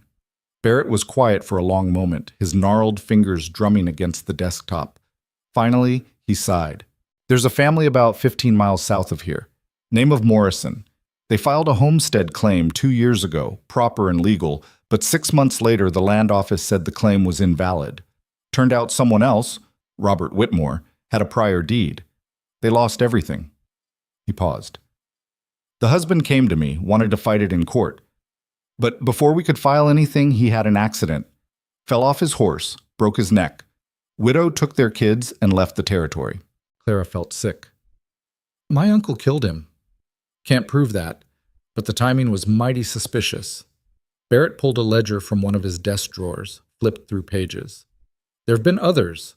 Settlers who challenged Whitmore's claims and then had sudden runs of bad luck. Fires, accidents, family members getting sick or hurt. Nothing you could pin directly on him, but the pattern's there if you know where to look." "How many?" Boone asked. "At least a dozen families that I know about. Probably more." Barrett closed the ledger. "But here's your problem. Most of those people are gone now, scared off or paid off or worse. The ones who are left won't talk. They've seen what happens to people who cross Whitmore." "So we find the ones who left," Claire said. "We track them down, get them to testify about what happened. Build the pattern until it's too obvious to ignore. That'll take time, weeks, maybe months. And Trent's not going to give you that long." "Then we buy time." Boone stood, started pacing the small office. "We give Trent something else to focus on, a different thread to pull that leads him away from us long enough to do the work." Barrett raised an eyebrow. "And what thread would that be?" "His own corruption. Trent and his men aren't real federal marshals, not anymore. They're Whitmore's private enforcers wearing badges they have no right to. If we can prove that, expose it publicly, it undermines everything they're trying to do." "How do you plan to prove it?" "I don't know yet, but there has to be a way." Boone stopped pacing, turned to face the judge. "Will you help us? Not publicly, I'm not asking you to put yourself at risk like that, but quietly, in the background, pointing us in the right direction when we need it?" Barrett studied them both, his old eyes weighing and measuring. "You understand what you're asking for? If this goes wrong, if Trent figures out I'm helping you, I won't be able to protect any of us. He'll bury all 3 of us so deep nobody will ever find the bodies." "I understand." "And you're willing to take that risk anyway?" "I am." Barrett looked at Clara. "What about you, girl? This is your uncle we're talking about. Your blood. You ready to destroy him?" Clara thought about the man who'd taken her in after her parents died, who'd given her a home and a place to belong. And then she thought about the Morrison family, about the widow and her children running scared, about all the other families her uncle had crushed under his greed. "He stopped being my family the moment he chose money over people," she said. "So yes, I'm ready." Barrett nodded slowly. "All right, I'll help. But we do this smart and we do this careful. No heroics, no rushing in, no dramatic confrontations. We build the case piece by piece until it's airtight, and then we bring it to someone with the authority to actually do something about it." "The territorial governor?" Boone asked. "Maybe. Or maybe the federal marshal's office in Denver, the real one, not Whitmore's bought dogs. Either way, we need evidence that can't be disputed and witnesses that can't be dismissed." He pulled out a clean sheet of paper, dipped his pen in ink. "Start with the Morrison widow. Last I heard, she'd taken her kids to her sister's place in Pueblo. Here's the address. He wrote it down, then added several more names and locations. When he finished, he handed the list to Boone. These are the people I know about, the ones who got away with their lives, if not their land. Some of them might talk if you approach them right. Others, he shrugged. Others would rather forget Silver Creek and Robert Whitmore ever existed. Can't say I blame them. Boone folded the paper carefully and tucked it into his pocket. Thank you, Judge. Don't thank me yet. And be careful who you talk to in town. Trent's going to have people watching, listening, reporting back. Trust nobody except each other and me, understand? They both nodded. As they stood to leave, Barrett added, Yeet, one more thing, that marriage story of yours, you need to commit to it, all the way. No half measures, no slipping up. Because the moment Trent catches you in a lie, he'll use it to tear down everything else you say, even the truth. We understand, Clara said. Outside, the morning had turned colder, and the first drops of rain were starting to fall. They hurried back to the forge, ducking inside just as the sky opened up in earnest. Boone shook water from his hair and moved to build up the fire. Clara hung her coat to dry and tried not to think about the enormity of what they'd just agreed to do. We should start with the Morrison widow, Boone said, studying the list Barrett had given them. Pueblo's the closest, only about 2 days' ride if the weather holds. We could be there and back in less than a week. We can't both go. Someone needs to stay here, keep up appearances. Clara moved to stand beside him, reading the names over his shoulder. Besides, she'll probably talk more freely to another woman, someone who understands what it's like to run from Whitmore. You're not going alone. Why not? I made it this far by myself, and nearly got caught 3 times. Boone turned to face her. It's too dangerous. Everything about this is dangerous, but we don't have a choice. Clara met his eyes, refusing to back down. You need to stay here and keep Trent distracted. Make him think we're settling in, playing house, not planning anything. While you do that, I'll go talk to the widow, see if she'll testify. What if Trent tries to arrest you while I'm not here to back you up? Then Judge Barrett will slow him down until you can do something about it. We have to trust that he meant what he said. Boone clearly hated the idea, but Clara could see him working through the logic and finding no better option. Finally, he nodded reluctantly. All right, but you take my horse. He's faster than the one you came in on. And you carry this. He crossed to a locked chest in the corner, opened it, and pulled out a revolver. You know how to shoot? My father taught me. I'm not great, but I can hit what I aim at if it's close enough. Close enough is all you need. He handed her the gun along with a box of ammunition. Don't use it unless you absolutely have to. But if you do have to, don't hesitate. Men like Trent's deputies won't give you a second chance. Clara took the weapon, feeling the weight of it, the cold metal and deadly promise. She'd never shot at a person before, never even considered it. But looking at Boone's serious face, she understood that her old life, the one where violence was something that happened to other people, was gone forever. When should I leave? She asked. Tonight. After dark. When Trent's men aren't watching as close. I'll create a distraction, give you time to get clear of town. He paused. And Clara, be careful. I know that sounds stupid given everything, but be careful anyway. There was something in his voice, something beyond professional concern or strategic necessity. Clara realized with a small shock that he actually cared what happened to her, not because she was useful to his plan or because protecting her served some larger purpose, but because somewhere in the last 3 days she'd stopped being just a stranger he'd decided to help. She'd become someone who mattered. I will, she promised. And you do the same. Trent's going to push harder now that Barrett's involved. Don't let him provoke you into doing something stupid. Stupid? Me? Boone almost smiled. I'm the most careful man you'll ever meet. I've been hiding for 10 years without getting caught. You also just claimed a fugitive as your wife in front of federal marshals, so maybe your definition of careful needs some work. This time he did smile, quick and genuine. Yeah, maybe it does. They spent the rest of the day preparing. Boone packed supplies for Clara's journey, food, water, blankets, everything she'd need for 2 days of hard riding. Clara cleaned and loaded the revolver, practicing the mechanics until her hands knew the movements without thinking.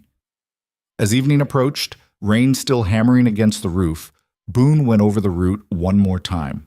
Follow the south road for about 10 miles, then cut east at the lightning-struck oak. From there, it's open country until you hit the river. Cross at the shallow ford, you'll see the marker stones, and Pueblo's about 6 hours beyond that. He traced the path on a rough map he'd drawn.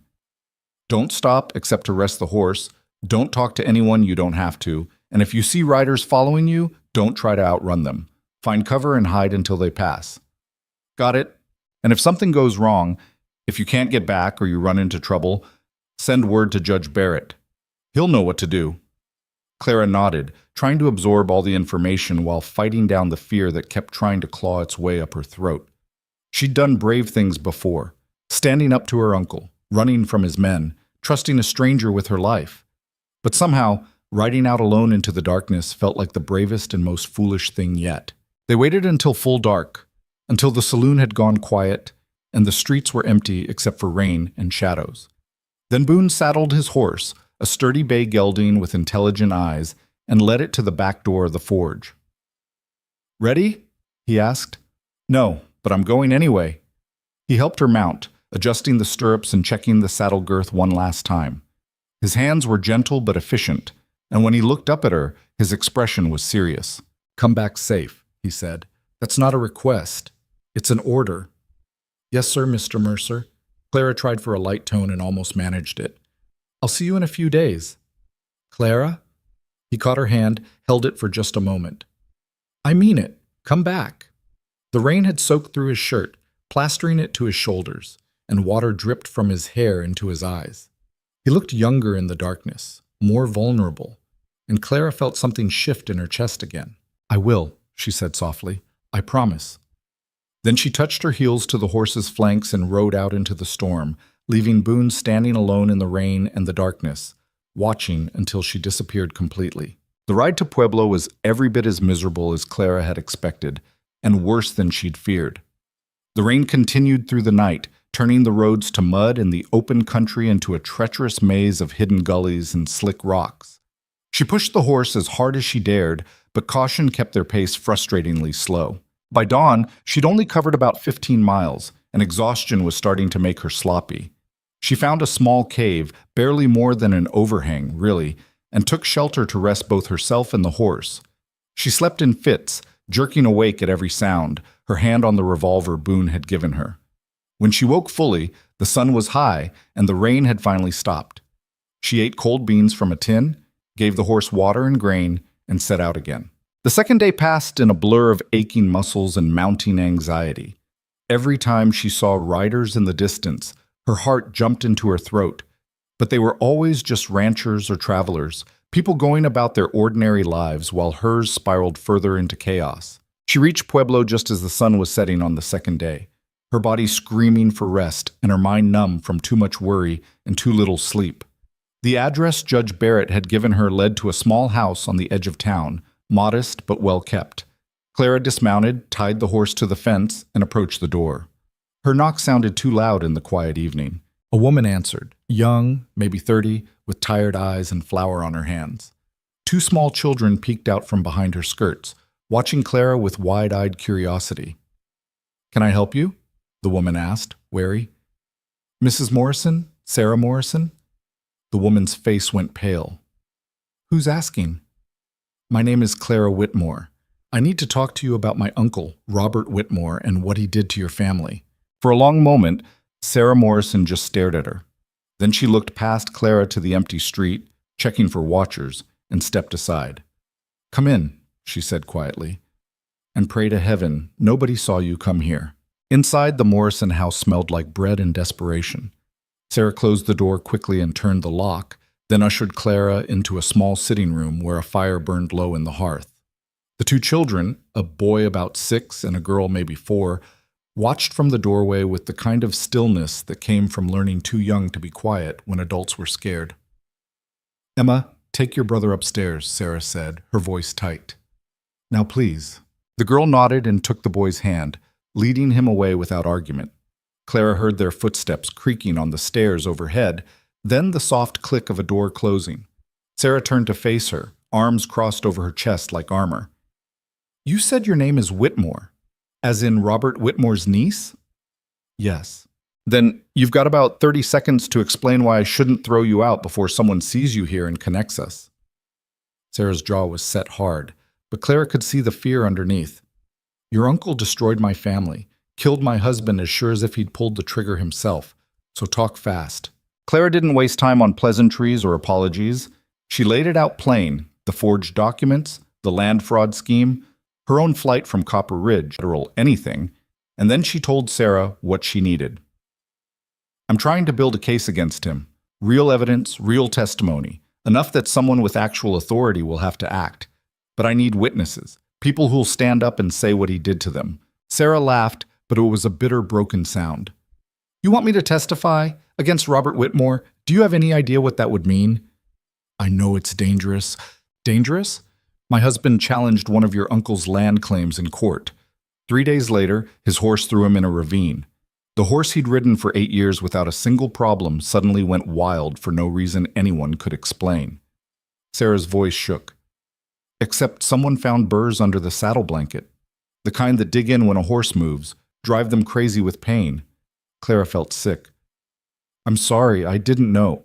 Of course you didn't know. You were living in his house, eating at his table, probably thinking he was some kind of benevolent uncle taking in his poor orphan niece. Sarah moved to the window, peered through the curtain at the darkening street. But I know what he is and what he's capable of. And I know that if I testify against him, those marshals of his will come for me and my children. And this time, it won't be an accident. What if I could guarantee your safety? What if we could bring enough evidence that your uncle and his men would be arrested before they could retaliate? You can't guarantee that. Nobody can. Sarah let the curtain fall. I'm sorry you're in trouble. I'm sorry you found out what kind of man your uncle is. But I can't help you. I won't risk my children's lives for your crusade. Clara wanted to argue, wanted to find the words that would change Sarah's mind. But looking at those tired eyes, at the way this woman held herself like she was one wrong word away from shattering, Clara understood. Sarah Morrison had already lost everything once. She couldn't risk losing what little she had left. I understand, Clara said quietly, and I'm truly sorry for what my uncle did to your family. If there's ever anything I can do, you can leave now before someone sees you and starts asking questions. Sarah moved to the door, opened it. And Miss Whitmore, if you do somehow manage to bring your uncle down, if you actually succeed where everyone else has failed, I hope you survive it, but I wouldn't bet on it. Clara left without another word, untied Boone's horse, and rode back into the gathering darkness. The weight of Sarah Morrison's fear sat heavy in her chest, mixing with her own doubt. If she couldn't convince one widow to testify, how was she supposed to build a case strong enough to take down Robert Whitmore? The ride back to Silver Creek took 3 days instead of 2. The horse picked up a stone bruise on the second day, forcing Clara to slow their pace to a walk for hours at a time. She used the extra time to visit 2 more families on Judge Barrett's list, but the result was always the same.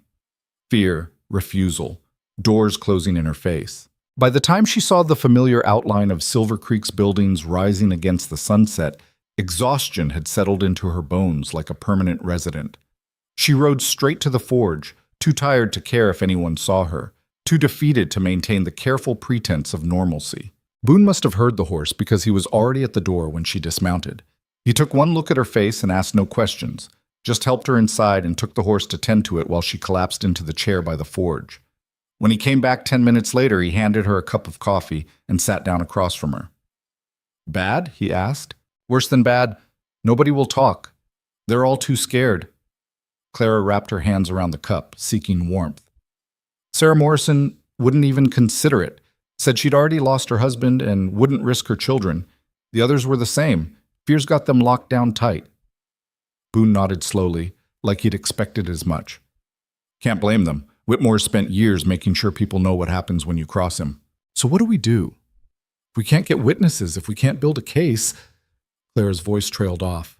She didn't want to say the words out loud, didn't want to admit they might have already lost. We find another way. Boone stood, moved to the window. Things got interesting while you were gone. Trent's been asking questions all over town, trying to poke holes in our story, but he's also been sloppy. Drinking too much at the saloon, talking when he should be listening, and yesterday I heard something useful. What? He mentioned receiving payment. Didn't say from who or for what, but the timing was interesting, right after he sent a telegram to Copper Ridge. I'm guessing it was a progress report to your uncle, and your uncle sent money to keep him motivated. Clara sat up straighter. If we could prove he's being paid by my uncle, that he's working as a private enforcer instead of a legitimate federal marshal, that would destroy his credibility and open up an investigation into everything he's done. Boone turned to face her. But we'd need evidence, something concrete we could show to the territorial governor or the real marshal's office in Denver. The telegraph office would have records of the messages. Maybe, but getting access to those records without tipping off Trent would be tricky. He paused. There might be another way. Trent's staying at the saloon, and I'm betting he's keeping whatever payment he received in his room. If we could get in there, find the money or letters or anything connecting him to your uncle. You're talking about breaking into a federal marshal's room. I'm talking about getting evidence against a corrupt enforcer who's pretending to be a federal marshal. There's a difference. Clara wanted to argue that the difference wouldn't matter much if they got caught, but Boone had a point. They needed something to shift the momentum, some piece of concrete proof that would make people start questioning Trent's authority instead of theirs. When? She asked. Tomorrow night. There's a cattle auction in the next town over. Trent and his men will probably go try to pick up information about you from the ranchers coming through. That'll give us a few hours. Boone moved back to sit down, his expression serious. But Clara, if we do this and it goes wrong, we won't get a second chance. Trent will arrest us both, and Barrett won't be able to stop him. I know. Clara met his eyes. But we're out of other options. The families won't testify. We don't have the original documents, and Trent's closing in. If we don't do something soon, this whole thing falls apart. Then we do it. Together. Boone held out his hand, and after a moment, Clara took it. His grip was warm and solid, and something about the simple contact made her feel less alone. No matter what happens tomorrow, we see it through to the end.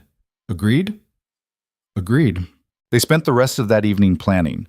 Boone drew a rough layout of the saloon's second floor from memory, marking Trent's room and the possible exit routes. Clara went over what she knew about her uncle's business practices, trying to guess what kind of evidence Trent might be carrying. As night deepened and the forge fire burned low, they found themselves sitting closer together, their voices dropping to whispers, even though no one was listening. At some point, Clara realized she was leaning against Boone's shoulder, and he'd shifted to support her weight without comment. Can I ask you something? She said quietly. Sure. Back in Denver, when you were still Daniel Cross, when you found out about the corruption, did you ever regret standing up? Ever wish you just looked the other way and kept your job? Boone was quiet for a long moment. Every day for the first year. I'd wake up in some flea-bitten boarding house or sleeping rough under a bridge, and I'd think about the warm bed and steady pay I gave up. Think about how much easier my life would be if I just kept my mouth shut. What changed? I met people along the way. People who'd been crushed by the same kind of corruption I'd tried to fight. Families destroyed, lives ruined, all because someone powerful decided their money and influence mattered more than doing what was right. He shifted slightly, and I realized that if everyone who saw something wrong stayed quiet out of fear, then nothing would ever change. The bad people would keep winning because the good people were too scared to fight back. That's what Sarah Morrison said, that fighting back wasn't worth the risk. She's not wrong. For her, with 2 small children and no husband, fighting probably isn't worth the risk. But that's why people like us have to fight. The ones who don't have kids to protect, who've already lost what they had to lose. Boone looked down at her.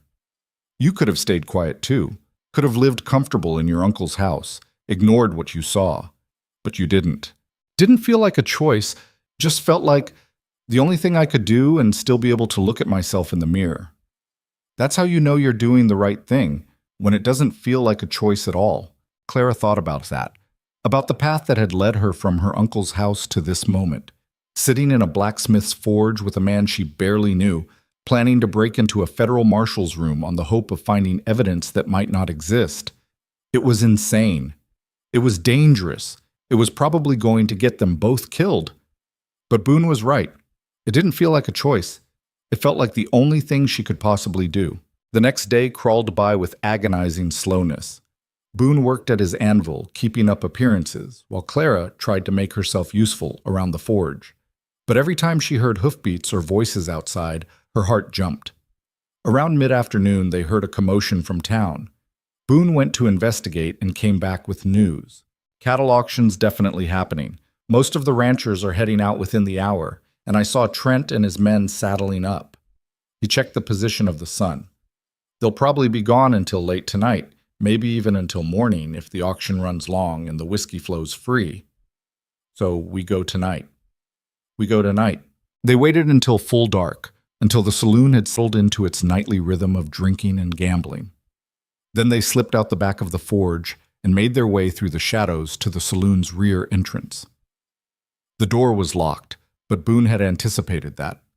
He pulled a thin piece of metal from his pocket and worked it into the lock with the practiced ease of someone who'd done this before. The lock clicked open, and they slipped inside. The back stairway was narrow and dark, lit only by the lamplight bleeding through from the main room. They could hear the piano playing, voices raised in argument and laughter, the clink of glasses and coins. Normal saloon sounds that would cover any noise they made, as long as they were careful. Trent's room was at the end of the hall on the second floor. The door was closed but not locked, which struck Clara as either arrogant or careless. Boone pushed it open slowly, checking for traps or alarms, then gestured for her to follow. Inside, the room was sparse: a bed, a washstand, a trunk, and a small desk. Trent's saddlebags hung from a hook on the wall, and his coat was draped over the back of the chair. "You take the desk and saddlebags," Boone whispered. "I'll check the trunk. Be quick and be quiet." Clara moved to the desk first. The surface was clean except for a half-empty bottle of whiskey and a glass. She opened the single drawer and found papers, mostly official-looking documents with federal seals, arrest warrants for various criminals. Nothing obviously incriminating. The saddlebags were more promising.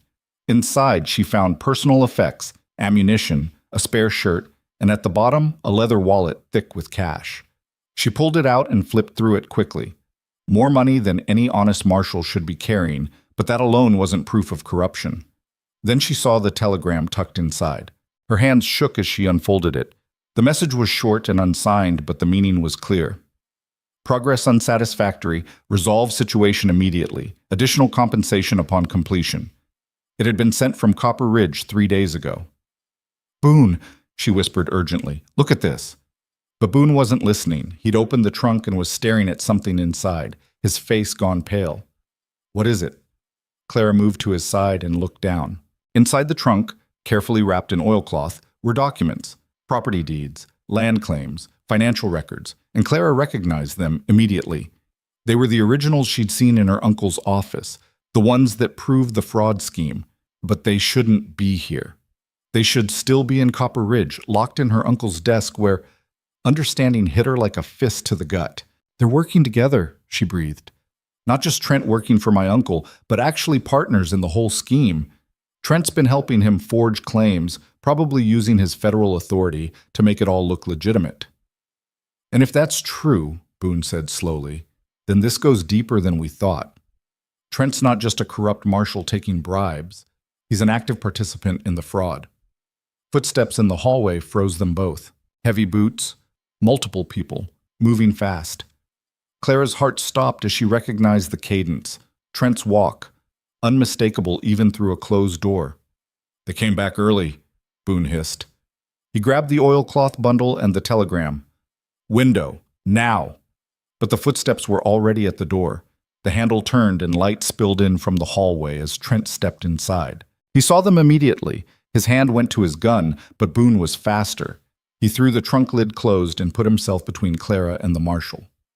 "Well," Trent said, his voice deadly calm, "this saves me the trouble of coming to find you."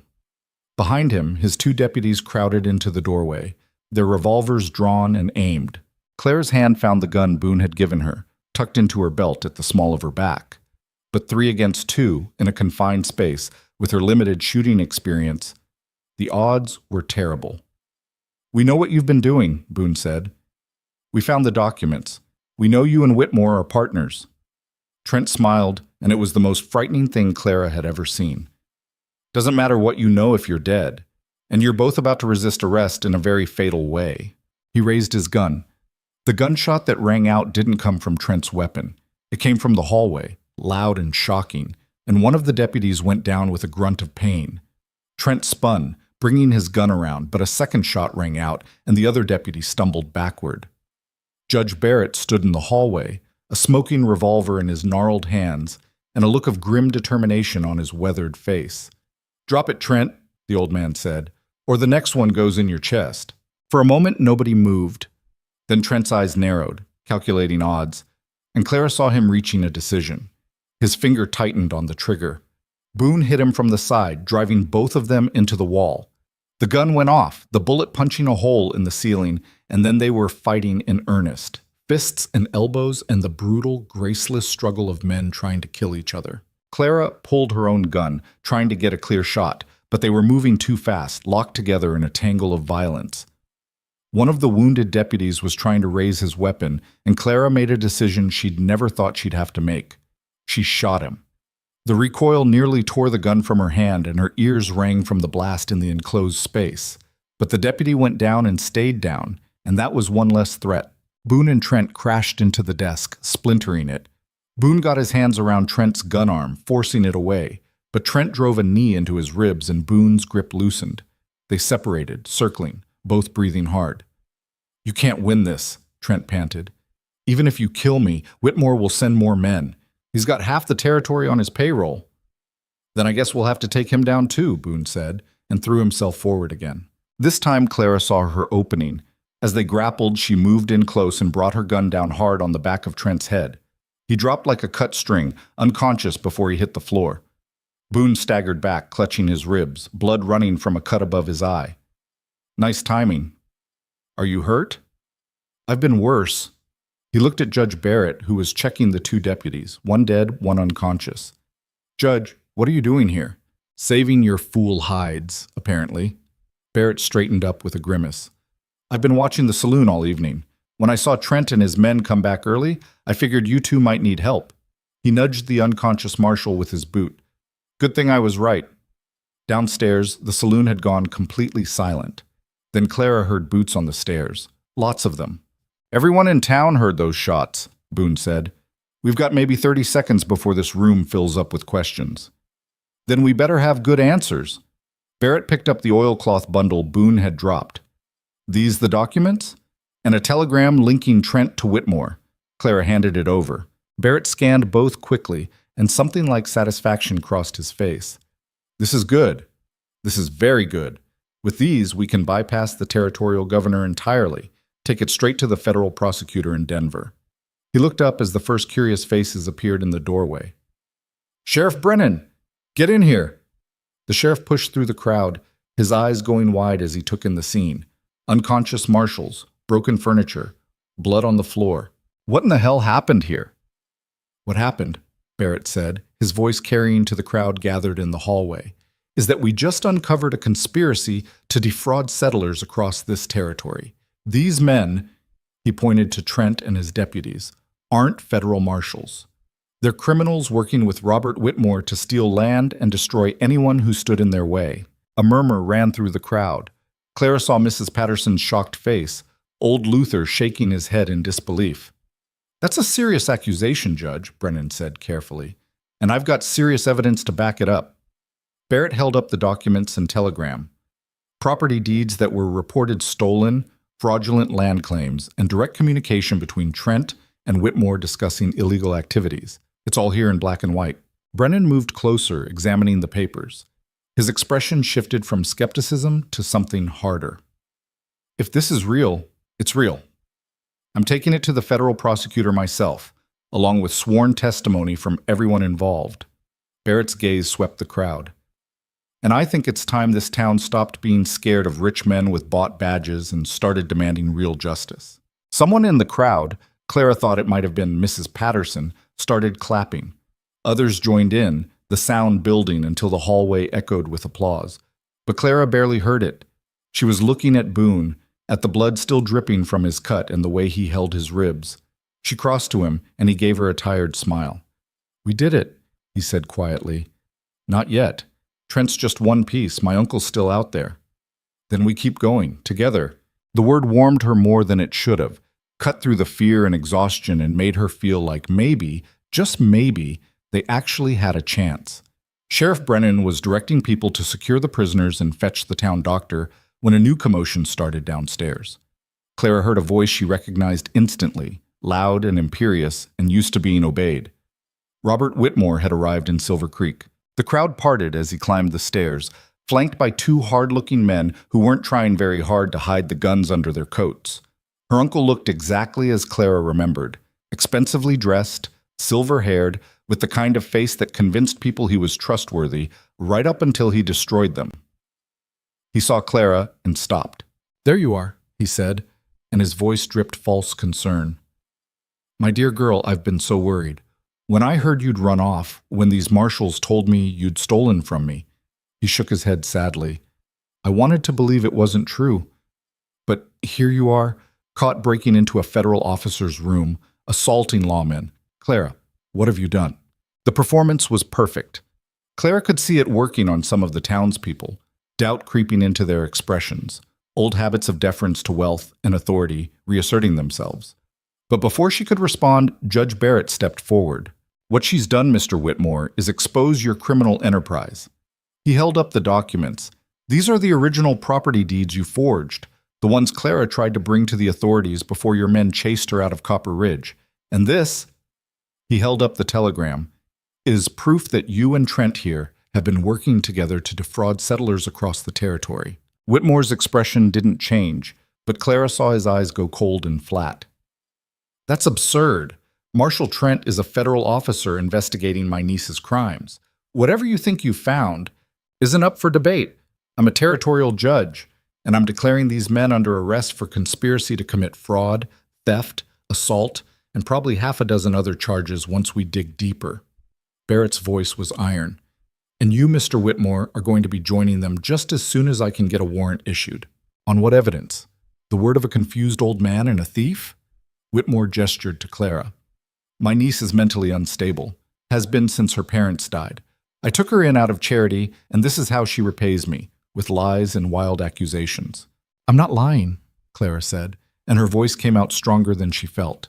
"You've been stealing land from settlers for years, forging deeds, bribing officials, having people killed when they tried to fight back. And I'm not the only one who knows it." She pulled the list of names Judge Barrett had given her from her pocket. "Sarah Morrison lost her husband after he challenged one of your fraudulent claims. The Hendersons lost their farm. The Chen family, the Kowalskis, the Brandons, all of them driven out or destroyed because they stood in your way. And that's just the ones I know about. How many others are there, Uncle? How many lives have you ruined for money?" Whitmore's mask finally cracked. His face flushed red, and when he spoke, the veneer of concerned uncle was gone. "You stupid girl, you have no idea what you've done. Do you think these people," he gestured to the crowd, "care about some settlers who couldn't hold on to their land? Do you think anyone's going to choose your word over mine?" "They might choose evidence over money," Boone said. He moved to stand beside Clara, and despite his injuries, his presence was solid and unwavering. "And they might choose to believe their own eyes. You just showed everyone here exactly what kind of man you are." Whitmore looked at him like he was noticing Boone for the first time. "And who are you?" "Name's Boone Mercer, though I used to be called Daniel Cross back when I was a deputy marshal in Denver, back when I tried to expose corruption in the federal marshal's office and got run out for my trouble." Boone's smile was cold. "Seems like corruption follows certain patterns. Rich men buying badges, lawmen becoming criminals, anyone who stands up to them getting destroyed. But the thing about patterns is, once you know what to look for, they're pretty easy to spot." Whitmore's hand moved toward his coat, and Clara realized with cold clarity that he was going for a gun.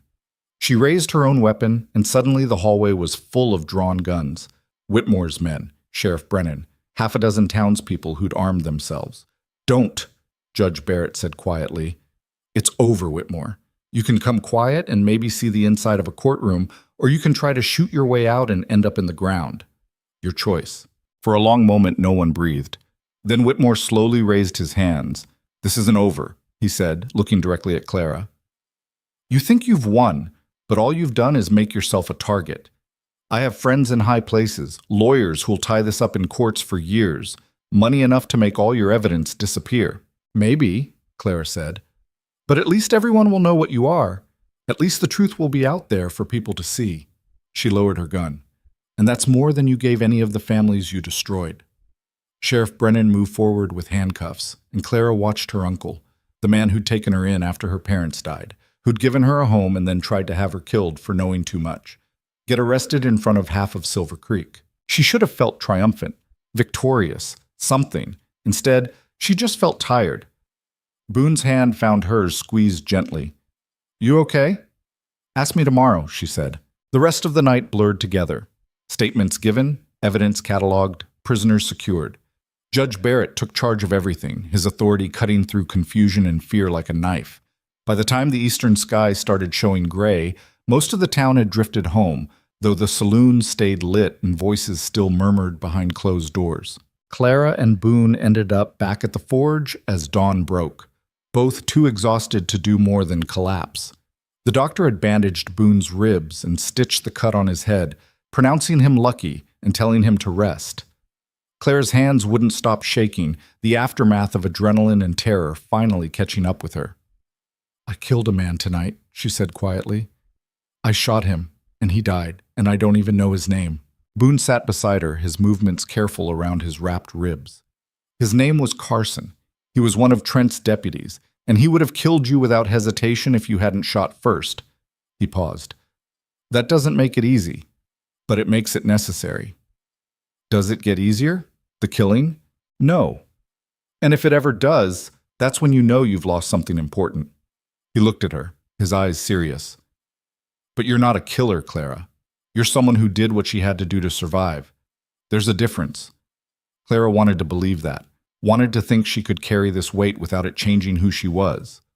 But right now, all she felt was the ghost weight of the gun in her hand and the sound of the deputy falling. They sat in silence as the sun rose, painting the sky in shades of red and gold. Somewhere in town, a rooster crowed, life going on, normal and ordinary, like the whole world hadn't just shifted on its axis. "What happens now?" Clara asked finally. "Barrett takes the evidence to Denver. They launch a formal investigation, probably arrest more people connected to your uncle's scheme. Could take months, maybe years before it all shakes out." Boone shifted, wincing at the movement. "But the important part's done. The truth is out there. People know what Whitmore did. And us? What happens to us?" Boone was quiet for a moment. Then he said, "That depends." "On what? On whether you want to keep pretending to be married to a blacksmith in the middle of nowhere, or if you'd rather go back to your real life now that it's safe." Clara realized she'd been so focused on surviving, on exposing her uncle, on making it through each day that she hadn't thought about what came after. And now that after was here, she had no idea what she wanted. Except that wasn't quite true. She looked at Boone, at this man who'd risked everything for a stranger, who'd stood between her and death more times than she could count, who'd become the most solid, real thing in her tilted world. "I don't have a real life to go back to," she said. "My parents are dead, my uncle's going to prison, and everything I owned is either in Copper Ridge or scattered between here and there." She paused.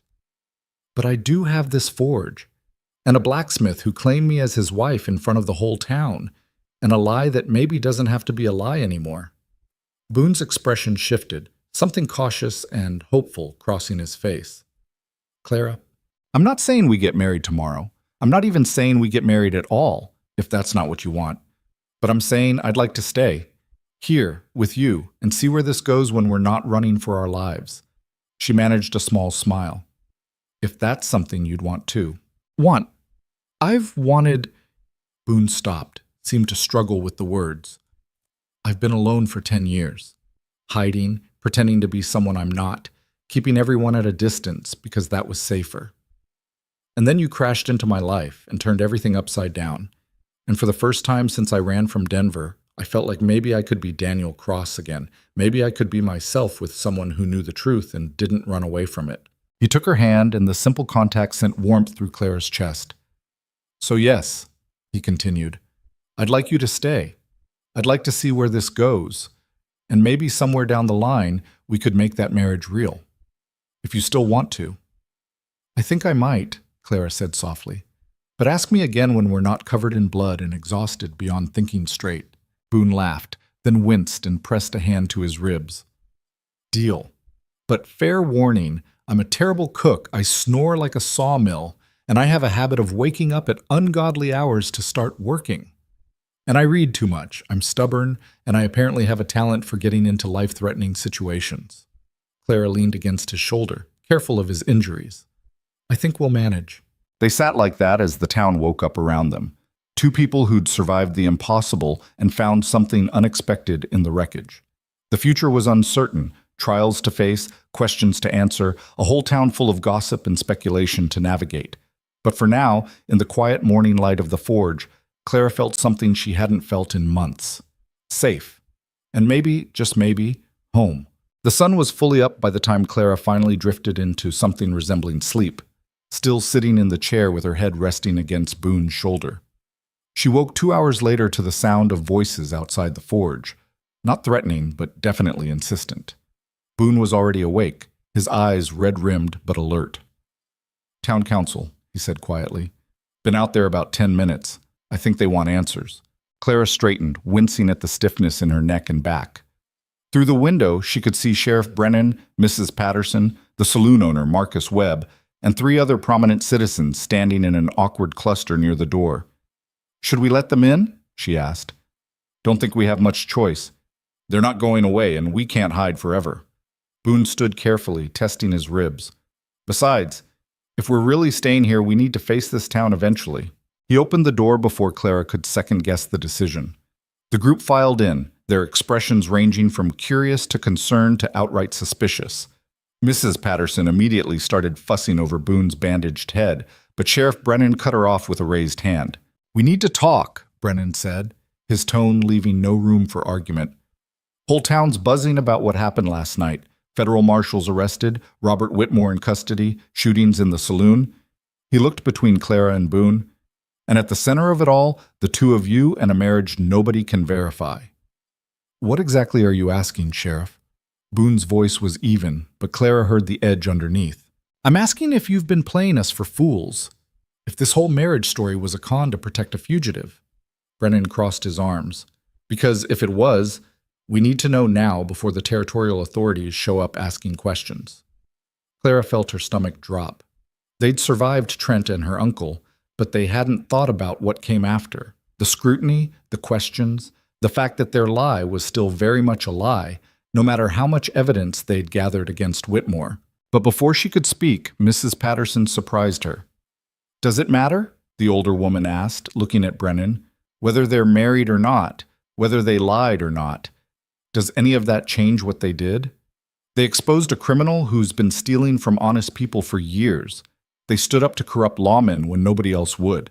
That counts for something, doesn't it?" "It counts for a lot," Marcus Webb agreed. The saloon owner was a big man with a surprisingly soft voice. "But Martha's got a point, Sheriff. We're so busy worrying about whether Boone and Clara followed proper procedure that we're forgetting they did what we should have done years ago." "We didn't know about Whitmore's schemes," another council member protested. "We didn't want to know," Mrs. Patterson corrected sharply. "Every time a settler lost their land or had an accident, we told ourselves it wasn't our business. We let fear and comfort make us blind." She looked at Clara. This girl had the courage to see what was wrong and try to fix it, even when it cost her everything. That's more than most of us can say. Brennan was quiet for a moment, his weathered face thoughtful. "You're not wrong, Martha, but that doesn't solve our immediate problem. Judge Barrett left for Denver this morning with the evidence, but he'll be back in a week or two. When he does, there's going to be federal investigators, lawyers, people asking detailed questions about timelines and relationships and who knew what when." He turned to Boone. "If your marriage story falls apart under that kind of scrutiny, it makes everything else look suspicious. It gives Whitmore's lawyers ammunition to claim the whole thing was a setup." Clara hadn't thought of that. She'd been so focused on gathering evidence and surviving that she hadn't considered how their lie might undermine the very case they were trying to build. "So what do you suggest?" Boone asked. Brennan looked uncomfortable. "I'm suggesting that if you two are serious about seeing this through, about making sure Whitmore and Trent actually face justice, you might want to consider making that marriage real, official, something that can stand up in court." The silence that followed was absolute. Clara's mind raced. Marriage, real marriage, wasn't something she'd thought about beyond the theoretical conversation she and Boone had shared at dawn. That had been about feelings and futures and possibilities. This was about legal protection and case integrity and not giving corrupt lawyers any openings to exploit. It was practical, strategic, completely unromantic, and probably necessary.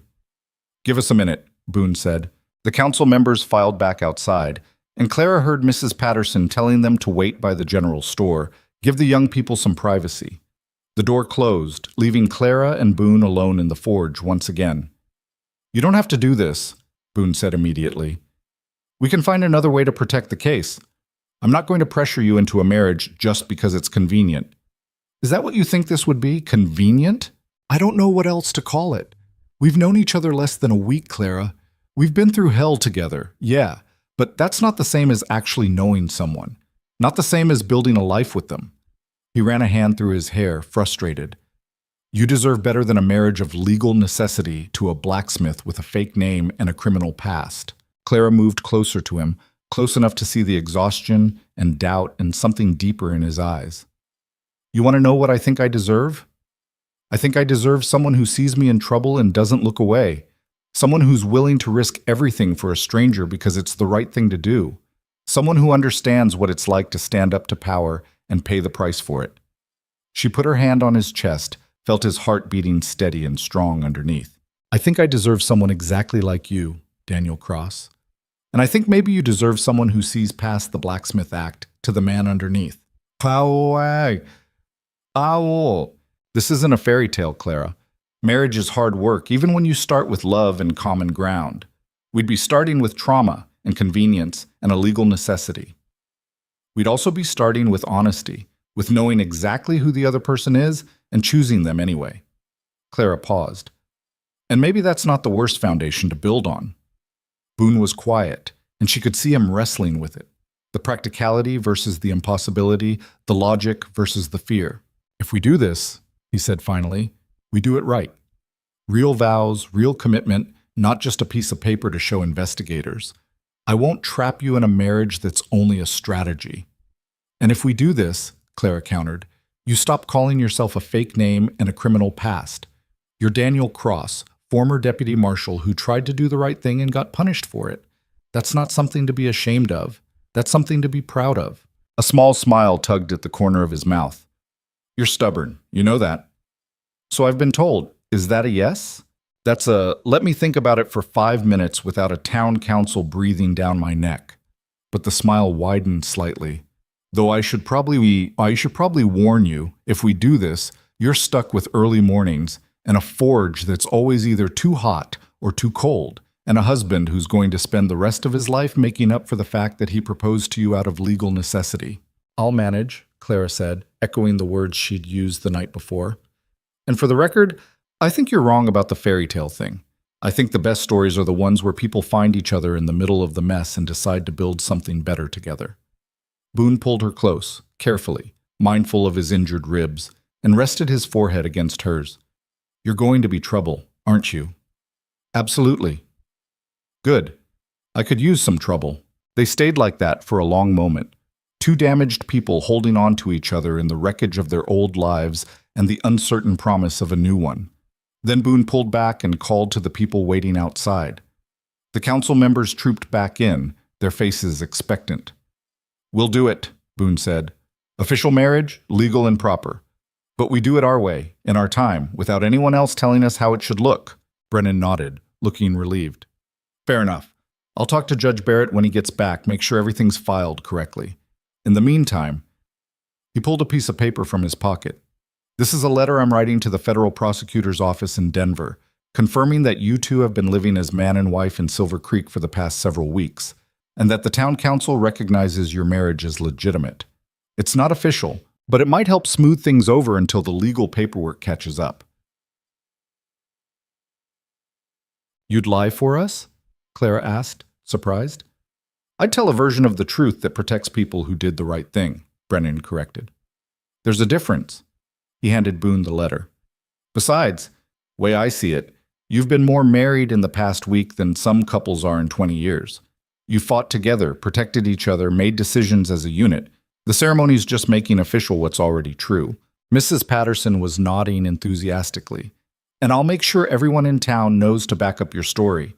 Any investigators who come asking will hear the same thing. You two got married quiet-like, kept it private because of family troubles, and everything else followed from there. Won't people question the timeline? Clara asked. People will believe what they want to believe, Marcus Webb said. And most folks in Silver Creek want to believe that you and Boone are the good guys in this story. Makes them feel better about ignoring the problem for so long if the solution came from honest people they know. It was cynical, but probably true. People needed heroes and villains, clear stories they could understand. If Clara and Boone played the heroes, if their marriage became part of the narrative of exposing corruption, then the town would protect that story because it reflected well on them too. Over the next week, that's exactly what happened. The story of Clara and Boone spread through Silver Creek and beyond, growing and shifting with each telling.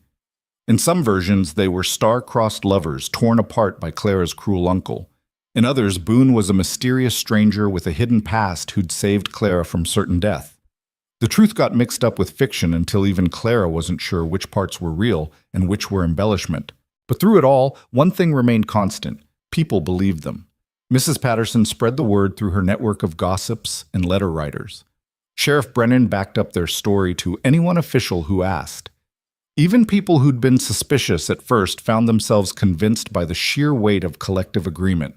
The town had decided Clara and Boone were married, and once Silver Creek made up its mind about something, changing it was like trying to redirect a river with your bare hands. Judge Barrett returned from Denver 2 weeks later with news that made Clara's hands shake. The federal prosecutor had opened a full investigation into Robert Whitmore's land fraud scheme. More than 30 families had already come forward with testimony, including Sarah Morrison, who'd apparently changed her mind after hearing that Whitmore was actually in custody. Once people knew it was safe to talk, the floodgates opened, Barrett explained, sitting in his office with Clara and Boone. Turns out your uncle made a lot of enemies over the years. They were just too scared to do anything about it until someone else went first. What about Trent and his men? Boone asked. Disgraced, discharged, and facing multiple charges of corruption, fraud, and conspiracy. They'll probably spend the next 20 years in federal prison, assuming they don't hang. Barrett's expression was grim. The Marshals' office in Denver is mortified. Apparently Trent had been under investigation before, but he had friends who kept sweeping it under the rug. Your evidence made that impossible to ignore. And my uncle? Arraignment's in 3 weeks. The prosecutor thinks they've got enough to convict him on at least a dozen counts. He'll die in prison, Clara, if he lives that long. Man his age, that kind of stress. Barrett shrugged. Justice isn't always pretty, but it's justice nonetheless. Clara absorbed that, trying to feel something about her uncle's fate. Satisfaction, maybe, or vindication. But all she felt was a distant sadness for what could have been if he'd chosen differently, if he'd been the man she'd thought he was when she first came to live with him. There's one more thing, Barrett said, pulling out a document. Your uncle's assets are being seized to compensate his victims, but there are some personal effects, family items, things that belong to your parents, that the court's willing to release to you as next of kin. He slid the document across the desk. If you want them. Clara looked at the list. Her mother's jewelry, her father's pocket watch, photographs and letters and small treasures that were worthless to anyone except her. Things she'd thought were lost forever. Yes, she said quietly. I want them. I'll arrange the transfer. Barrett made a note, then looked up at both of them. Now, about this marriage situation, Clara and Boone exchanged glances. They'd talked about it every day since agreeing to make it real, circling around the practical details while dancing around the deeper implications. We want to do it properly, Boone said. Not just filing paperwork, but actual vows. A ceremony. Small, just us and a few witnesses, but real. I can perform the ceremony myself, Barrett offered. My authority as a territorial judge extends to marriages, unless you'd prefer to wait for a minister. No, Clara said. You've done more for us than anyone. It should be you. Barrett nodded, looking pleased. Then pick a date, and we'll make it official. They chose the following Saturday, more for practicality than sentiment. It gave them time to prepare, to let the town adjust to the idea, and for Clara to receive the items from her uncle's estate. When the box arrived 3 days before the ceremony, Clara opened it alone in the forge, while Boone was out shoeing horses for the Patterson ranch. Inside, wrapped in cloth and tissue paper, were pieces of her old life. She lifted out her mother's cameo brooch, remembering how it had looked pinned to her Sunday dress. Her father's watch, still ticking somehow after all this time. Letters her parents had written to each other during their courtship, full of hopes and dreams and the kind of ordinary love that builds a life. At the bottom of the box, she found her mother's wedding ring. Simple gold, worn smooth from years of wear, with an inscription inside that read, "Always." Clara slipped it onto her finger. It fit perfectly, like it had been waiting for her all along. When Boone came back that evening, dusty and tired and smelling like horses, he found her still sitting with the box, the ring on her finger, and tears on her face. "Hey," he said softly, kneeling beside her chair. "You okay?" "I'm fine. Just remembering." She showed him the ring. "This was my mother's. I thought I'd never see it again." Boone took her hand gently, examining the ring. "It's beautiful. Suits you. I was thinking, if you don't mind, I'd like to wear this one for our wedding." She looked at him. "I know we need to get you a ring too, and it probably seems strange to use my mother's ring when this whole thing started as a lie, but—" "It's not a lie anymore," Boone said firmly. "And I think your mother would be happy knowing her ring is being used for something real and chosen, not just inherited tradition." He paused. "As for me, I've got something too." He stood and went to the locked chest where he'd kept the revolver he'd given Clara. From the bottom, underneath old papers and forgotten tools, he pulled out a small wooden box. Inside was a man's ring, silver, simple, with an inscription Clara couldn't quite read in the lamplight. "This was my father's," Boone said. "One of the few things I kept when I ran from Denver. Never thought I'd have occasion to wear it, but—" He met Clara's eyes. "If we're doing this, if we're really building something here, I want to do it right, with pieces of our real lives, our real names, our real selves." "Daniel Cross marrying Clara Whitmore with their parents' rings," Clara said. "The town council is going to have some questions about why your ring says Cross instead of Mercer." "Then I guess it's time to stop hiding." Boone sat beside her, the ring box still in his hand. "I've been thinking about that, about what you said, how I shouldn't be ashamed of who I was. And you're right. I'm tired of pretending to be someone else, tired of burying Daniel Cross like he was something shameful instead of someone who tried to do right and got punished for it." "So what are you going to do?" "I'm going to tell people the truth. Not the whole town, necessarily, but the people who matter. Barrett, Brennan, the council. I'm going to explain why I changed my name, what I was running from, and why I'm done running." He looked at the ring in his hand. "And then I'm going to marry you as Daniel Cross, if you'll have me." Clara's throat tightened. "I'll have you. Either name, any name. I'll have you." They spent the next 2 days preparing. Boone spoke privately with Judge Barrett and Sheriff Brennan, explaining his past and his reasons for hiding. Both men took it better than expected.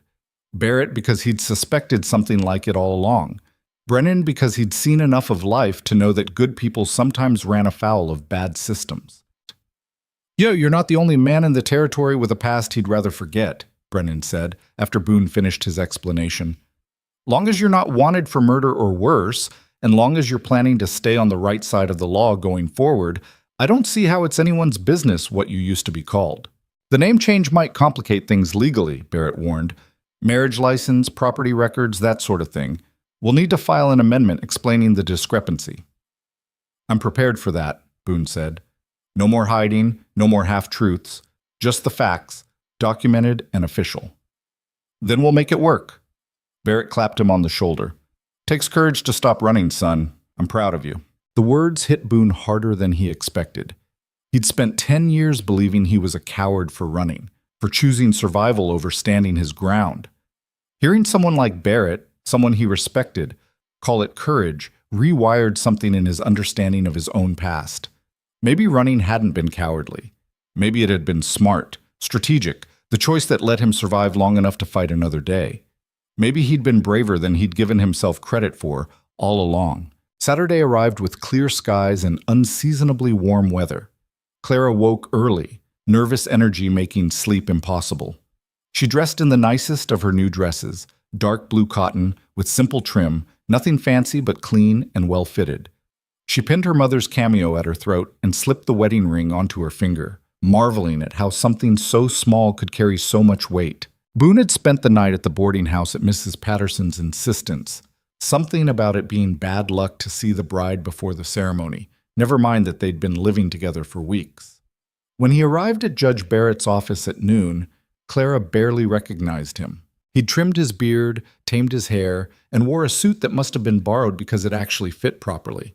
But more than the physical changes, there was something different in the way he carried himself. Lighter, maybe. Like he'd set down a burden he'd been carrying so long he'd forgotten it was there. "You look nervous," Clara said, trying to lighten the moment. "I'm terrified," Boone admitted. "I've faced down corrupt marshals and criminal masterminds, but the idea of promising to spend the rest of my life with someone scares me worse than all of that combined." "Want to back out?" "Not a chance." He took her hands. "But I need you to know I'm not good at this, at being vulnerable, at letting someone in, at building something permanent. I'm going to mess up, probably a lot, and I'm going to need you to be patient with me while I figure it out." "I'm not good at this either," Clara said. "I've never been married, never lived with someone as a partner instead of a dependent. I'm stubborn and opinionated, and I have nightmares about the deputy I killed. I'm going to need patience too." "Then we'll stumble through it together." Boone squeezed her hands. "No pretending to be perfect, no hiding the hard parts. Just two people trying to build something real out of the wreckage." "I can work with that." The ceremony itself was short and simple. Judge Barrett stood before them in his office, with Mrs. Patterson and Sheriff Brennan as witnesses. There were no flowers, no music, no crowd of well-wishers, just 5 people in a cramped space, afternoon sunlight streaming through dusty windows, and words that would bind 2 lives together. Barrett had Clara and Boone write their own vows, saying the traditional words didn't fit the unusual circumstances. Clara went first, her voice steady despite the trembling in her hands. "Daniel, I promise to see you as you really are, not who you had to pretend to be. I promise to stand beside you when things get hard, and to trust you to stand beside me. I promise to build something honest with you, something real, even when the truth is difficult. And I promise to choose you every day, not because I have to, but because I want to." Boone's voice was rougher when he spoke, emotion making it crack around the edges. "Clara, I promise to protect you, not because you're helpless, but because we're stronger together. I promise to listen when you talk, to trust your judgment, and to never make decisions that affect both of us without asking you first. I promise to stop running from my past and start building a future. And I promise to love you, not the way fairy tales describe it, but the real, messy, imperfect way that grows when 2 people actually know each other." But Barrett pronounced them married, and Boone kissed Clara with a gentleness that surprised her. It wasn't the passionate kiss of romance novels or the performative gesture of public ceremonies. It was quiet and real and full of promise, and it felt like coming home. Mrs. Patterson cried. Brennan looked uncomfortable but pleased, and Judge Barrett smiled like he'd just won a particularly satisfying case. Afterward, there was cake at the general store. Mrs. Patterson had insisted on that much ceremony at least, and half the town showed up to congratulate them. People who'd been suspicious a month ago now clapped Boone on the back and kissed Clara's cheek, folding them into the community like they'd always belonged there. Old Luther gave them a bottle of surprisingly good whiskey. The Henderson family brought a quilt they'd made.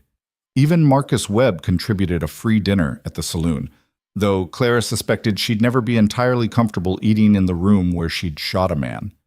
As the sun set and the celebration wound down, Clara and Boone walked back to the forge together.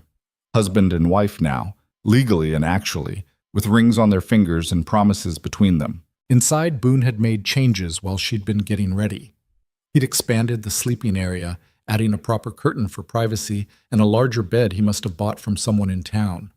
There were candles lit on the windowsill, and he'd cleaned the space more thoroughly than she'd ever seen it. "You didn't have to do all this," Clara said, touched by the effort. "I know, but I wanted to. Wanted you to feel like this is your home too, not just the place where you're staying." He looked uncertain. "Is it too much? I know we said we'd figure things out as we go, but I thought—" Clara stopped him with a kiss, longer and deeper than the one at the ceremony. When she pulled back, his eyes were dark and surprised. "It's perfect," she said. "You're perfect. Well, not actually perfect because we just promised not to pretend, but perfect for me, which is what matters. They spent their wedding night talking more than anything else, lying side by side in the new bed and sharing stories they'd never had time for in the chaos of survival. Clara told Boone about her childhood in Boston, about her parents and their quiet love, about the dreams she'd had before they died and left her alone. Boone talked about the farm in Kansas, about learning blacksmithing from his uncle, about the idealism that had driven him to become a deputy marshal and the disillusionment that had driven him away.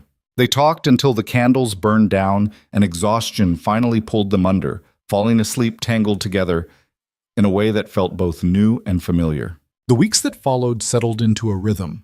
Boone worked his forge, taking on jobs and building his reputation as Silver Creek's reliable blacksmith. Clara helped where she could, learning the basics of the trade and handling the business side, orders, payments, scheduling. She also started teaching piano to some of the town children, using the instrument at the saloon during the quiet afternoon hours. It wasn't the life either of them had imagined, but it was theirs, built piece by piece from honesty and hard work, and the determination to be better than their circumstances had tried to make them. Judge Barrett kept them updated on the legal proceedings.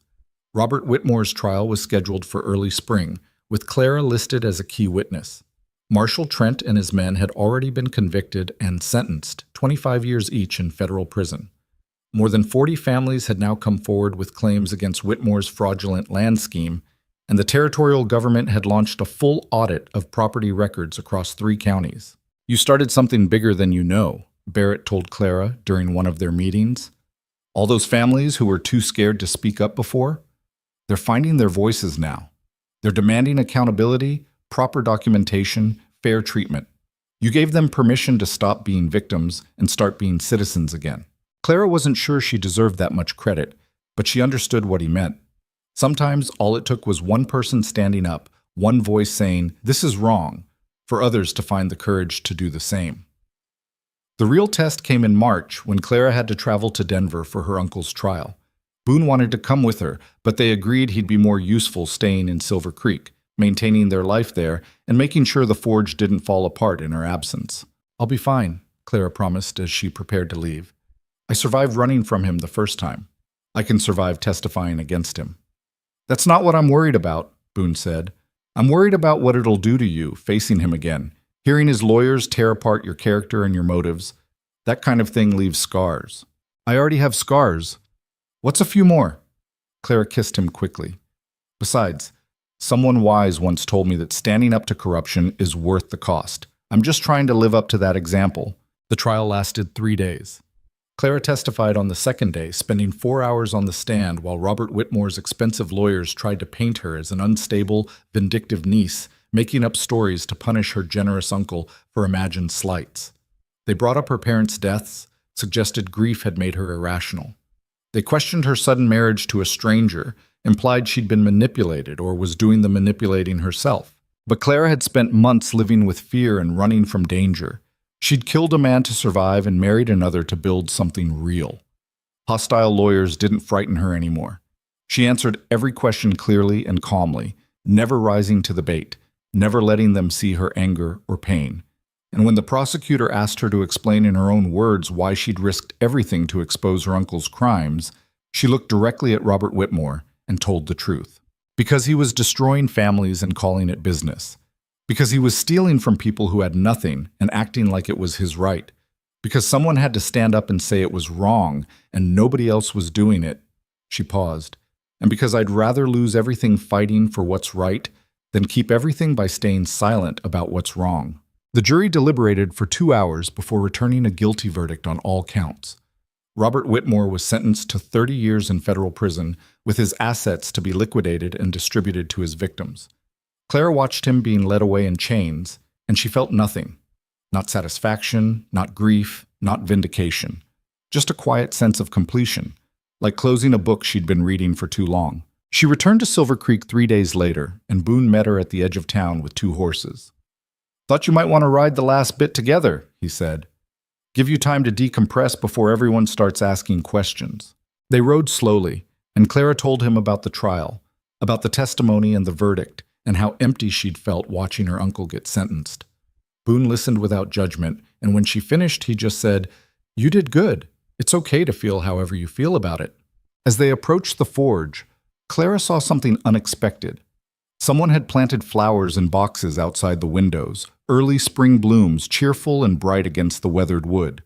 A new sign hung above the door, hand-carved and beautifully lettered. Cross Forge and Smithy, D. Cross, Proprietor. "You changed the sign," Clara said. "Seemed like time.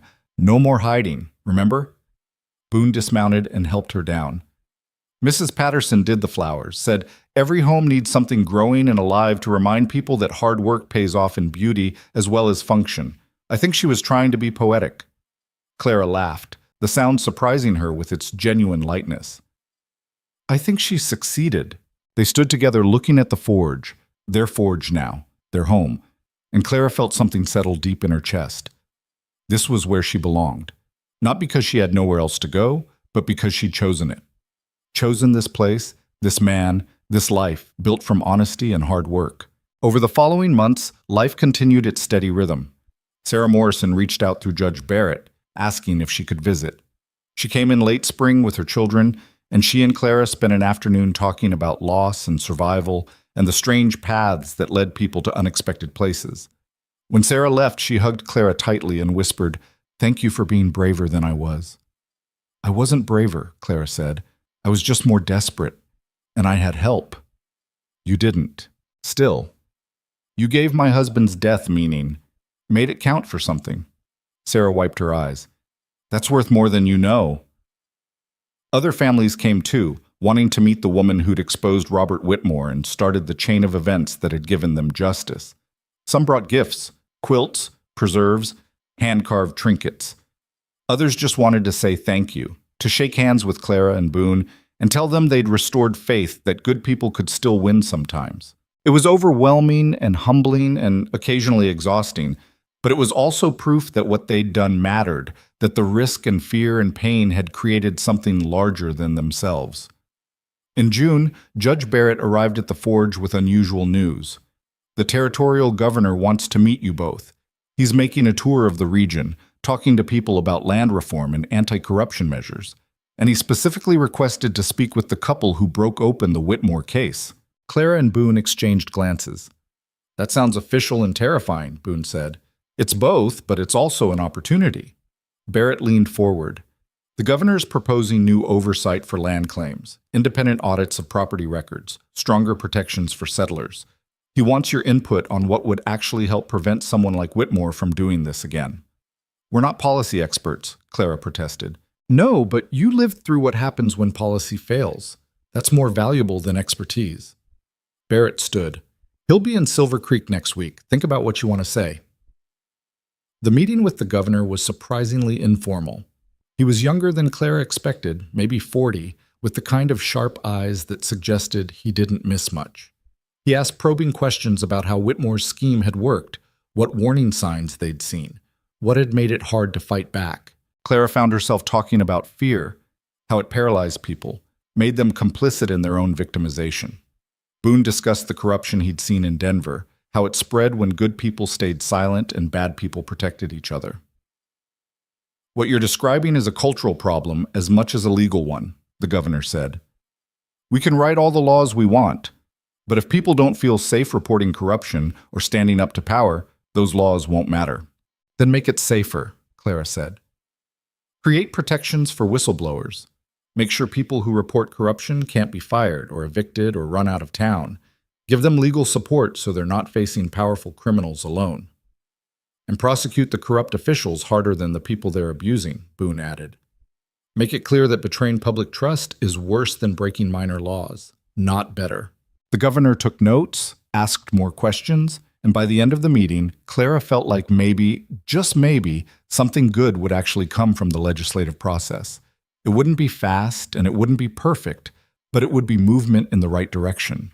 As summer settled over Silver Creek, Clara and Boone found their rhythm as a married couple.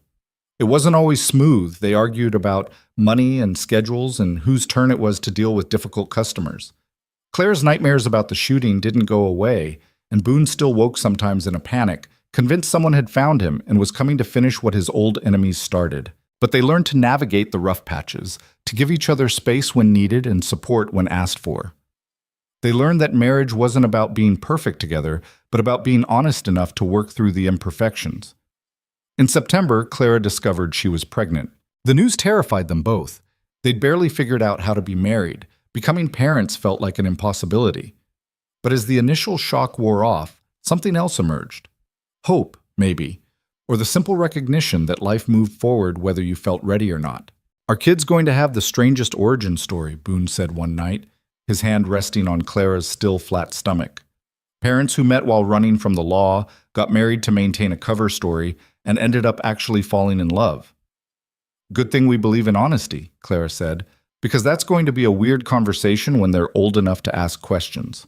We'll tell them the truth.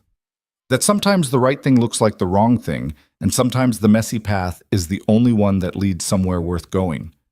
Boone kissed her forehead. "And that their mother is the bravest person I've ever met. And their father is living proof that running away isn't always cowardice. Sometimes it's survival that lets you fight another day."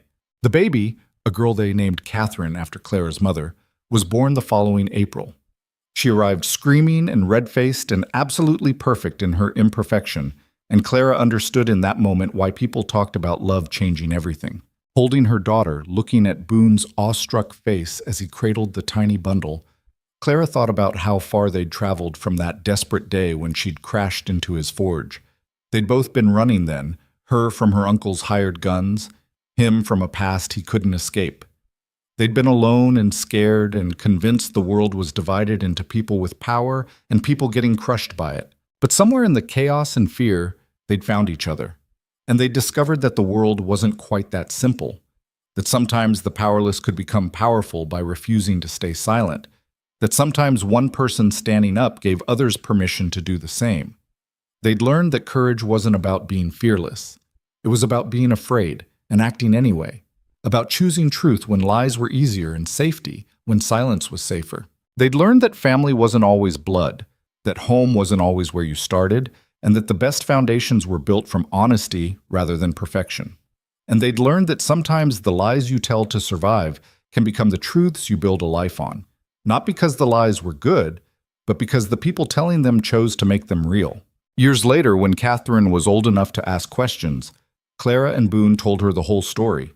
About the forge and the federal marshals, about the fake marriage that became real, about standing up to corruption even when it seemed impossible.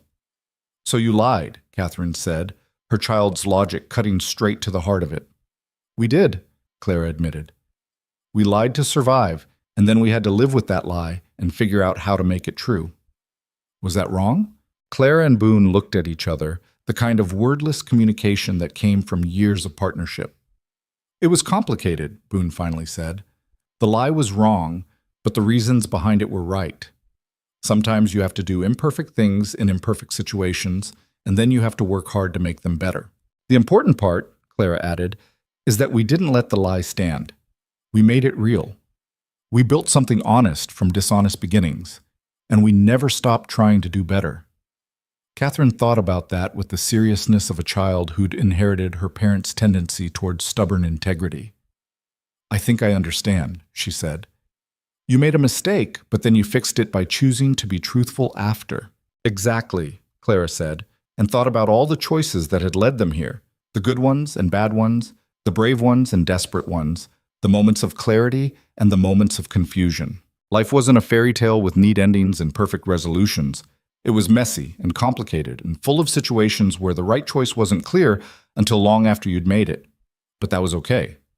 Because the measure of a person wasn't whether they never made mistakes. It was whether they tried to do better after making them. In Silver Creek, the Cross family became part of the town's history. The forge prospered, Clara's piano lessons expanded into a small music school, and Catherine grew up surrounded by people who remembered the summer her parents had stood up to corruption and changed everything. The territorial reforms passed, creating new protections for settlers and whistleblowers. Other corruption cases came to light, emboldened by the Whitmore precedent. The culture shifted, slowly but surely, from accepting corruption as inevitable to demanding accountability from people in power. It wasn't a revolution. It was just ordinary people deciding they deserved better and being willing to work for it. But sometimes that was enough. Sometimes one woman running from danger and one man willing to stand in the way could start ripples that spread farther than either of them ever imagined. Sometimes a lie told in desperation could become a truth worth building a life on. Sometimes the people who thought they were powerless could discover they'd had power all along. They just needed someone else to show them how to use it. And sometimes, not always, but sometimes, the good people won. Not because they were perfect or fearless or had all the answers, but because they chose to act when action was needed, to speak when silence was easier, and to stand up even when standing up meant risking everything. That was the story Clara and Boone told their daughter, and the one they lived every day in the way they ran their business, raised their family, and treated their neighbors. It wasn't a story about heroes swooping in to save the day. It was a story about ordinary people making hard choices and living with the consequences. It was a story about courage being born from fear, about truth emerging from lies, and about love growing in the space between who you pretend to be and who you really are. It was in the end a story about being human, flawed and frightened and trying anyway, because trying was the only thing that ever changed anything. And in a dusty frontier town called Silver Creek, that had been enough.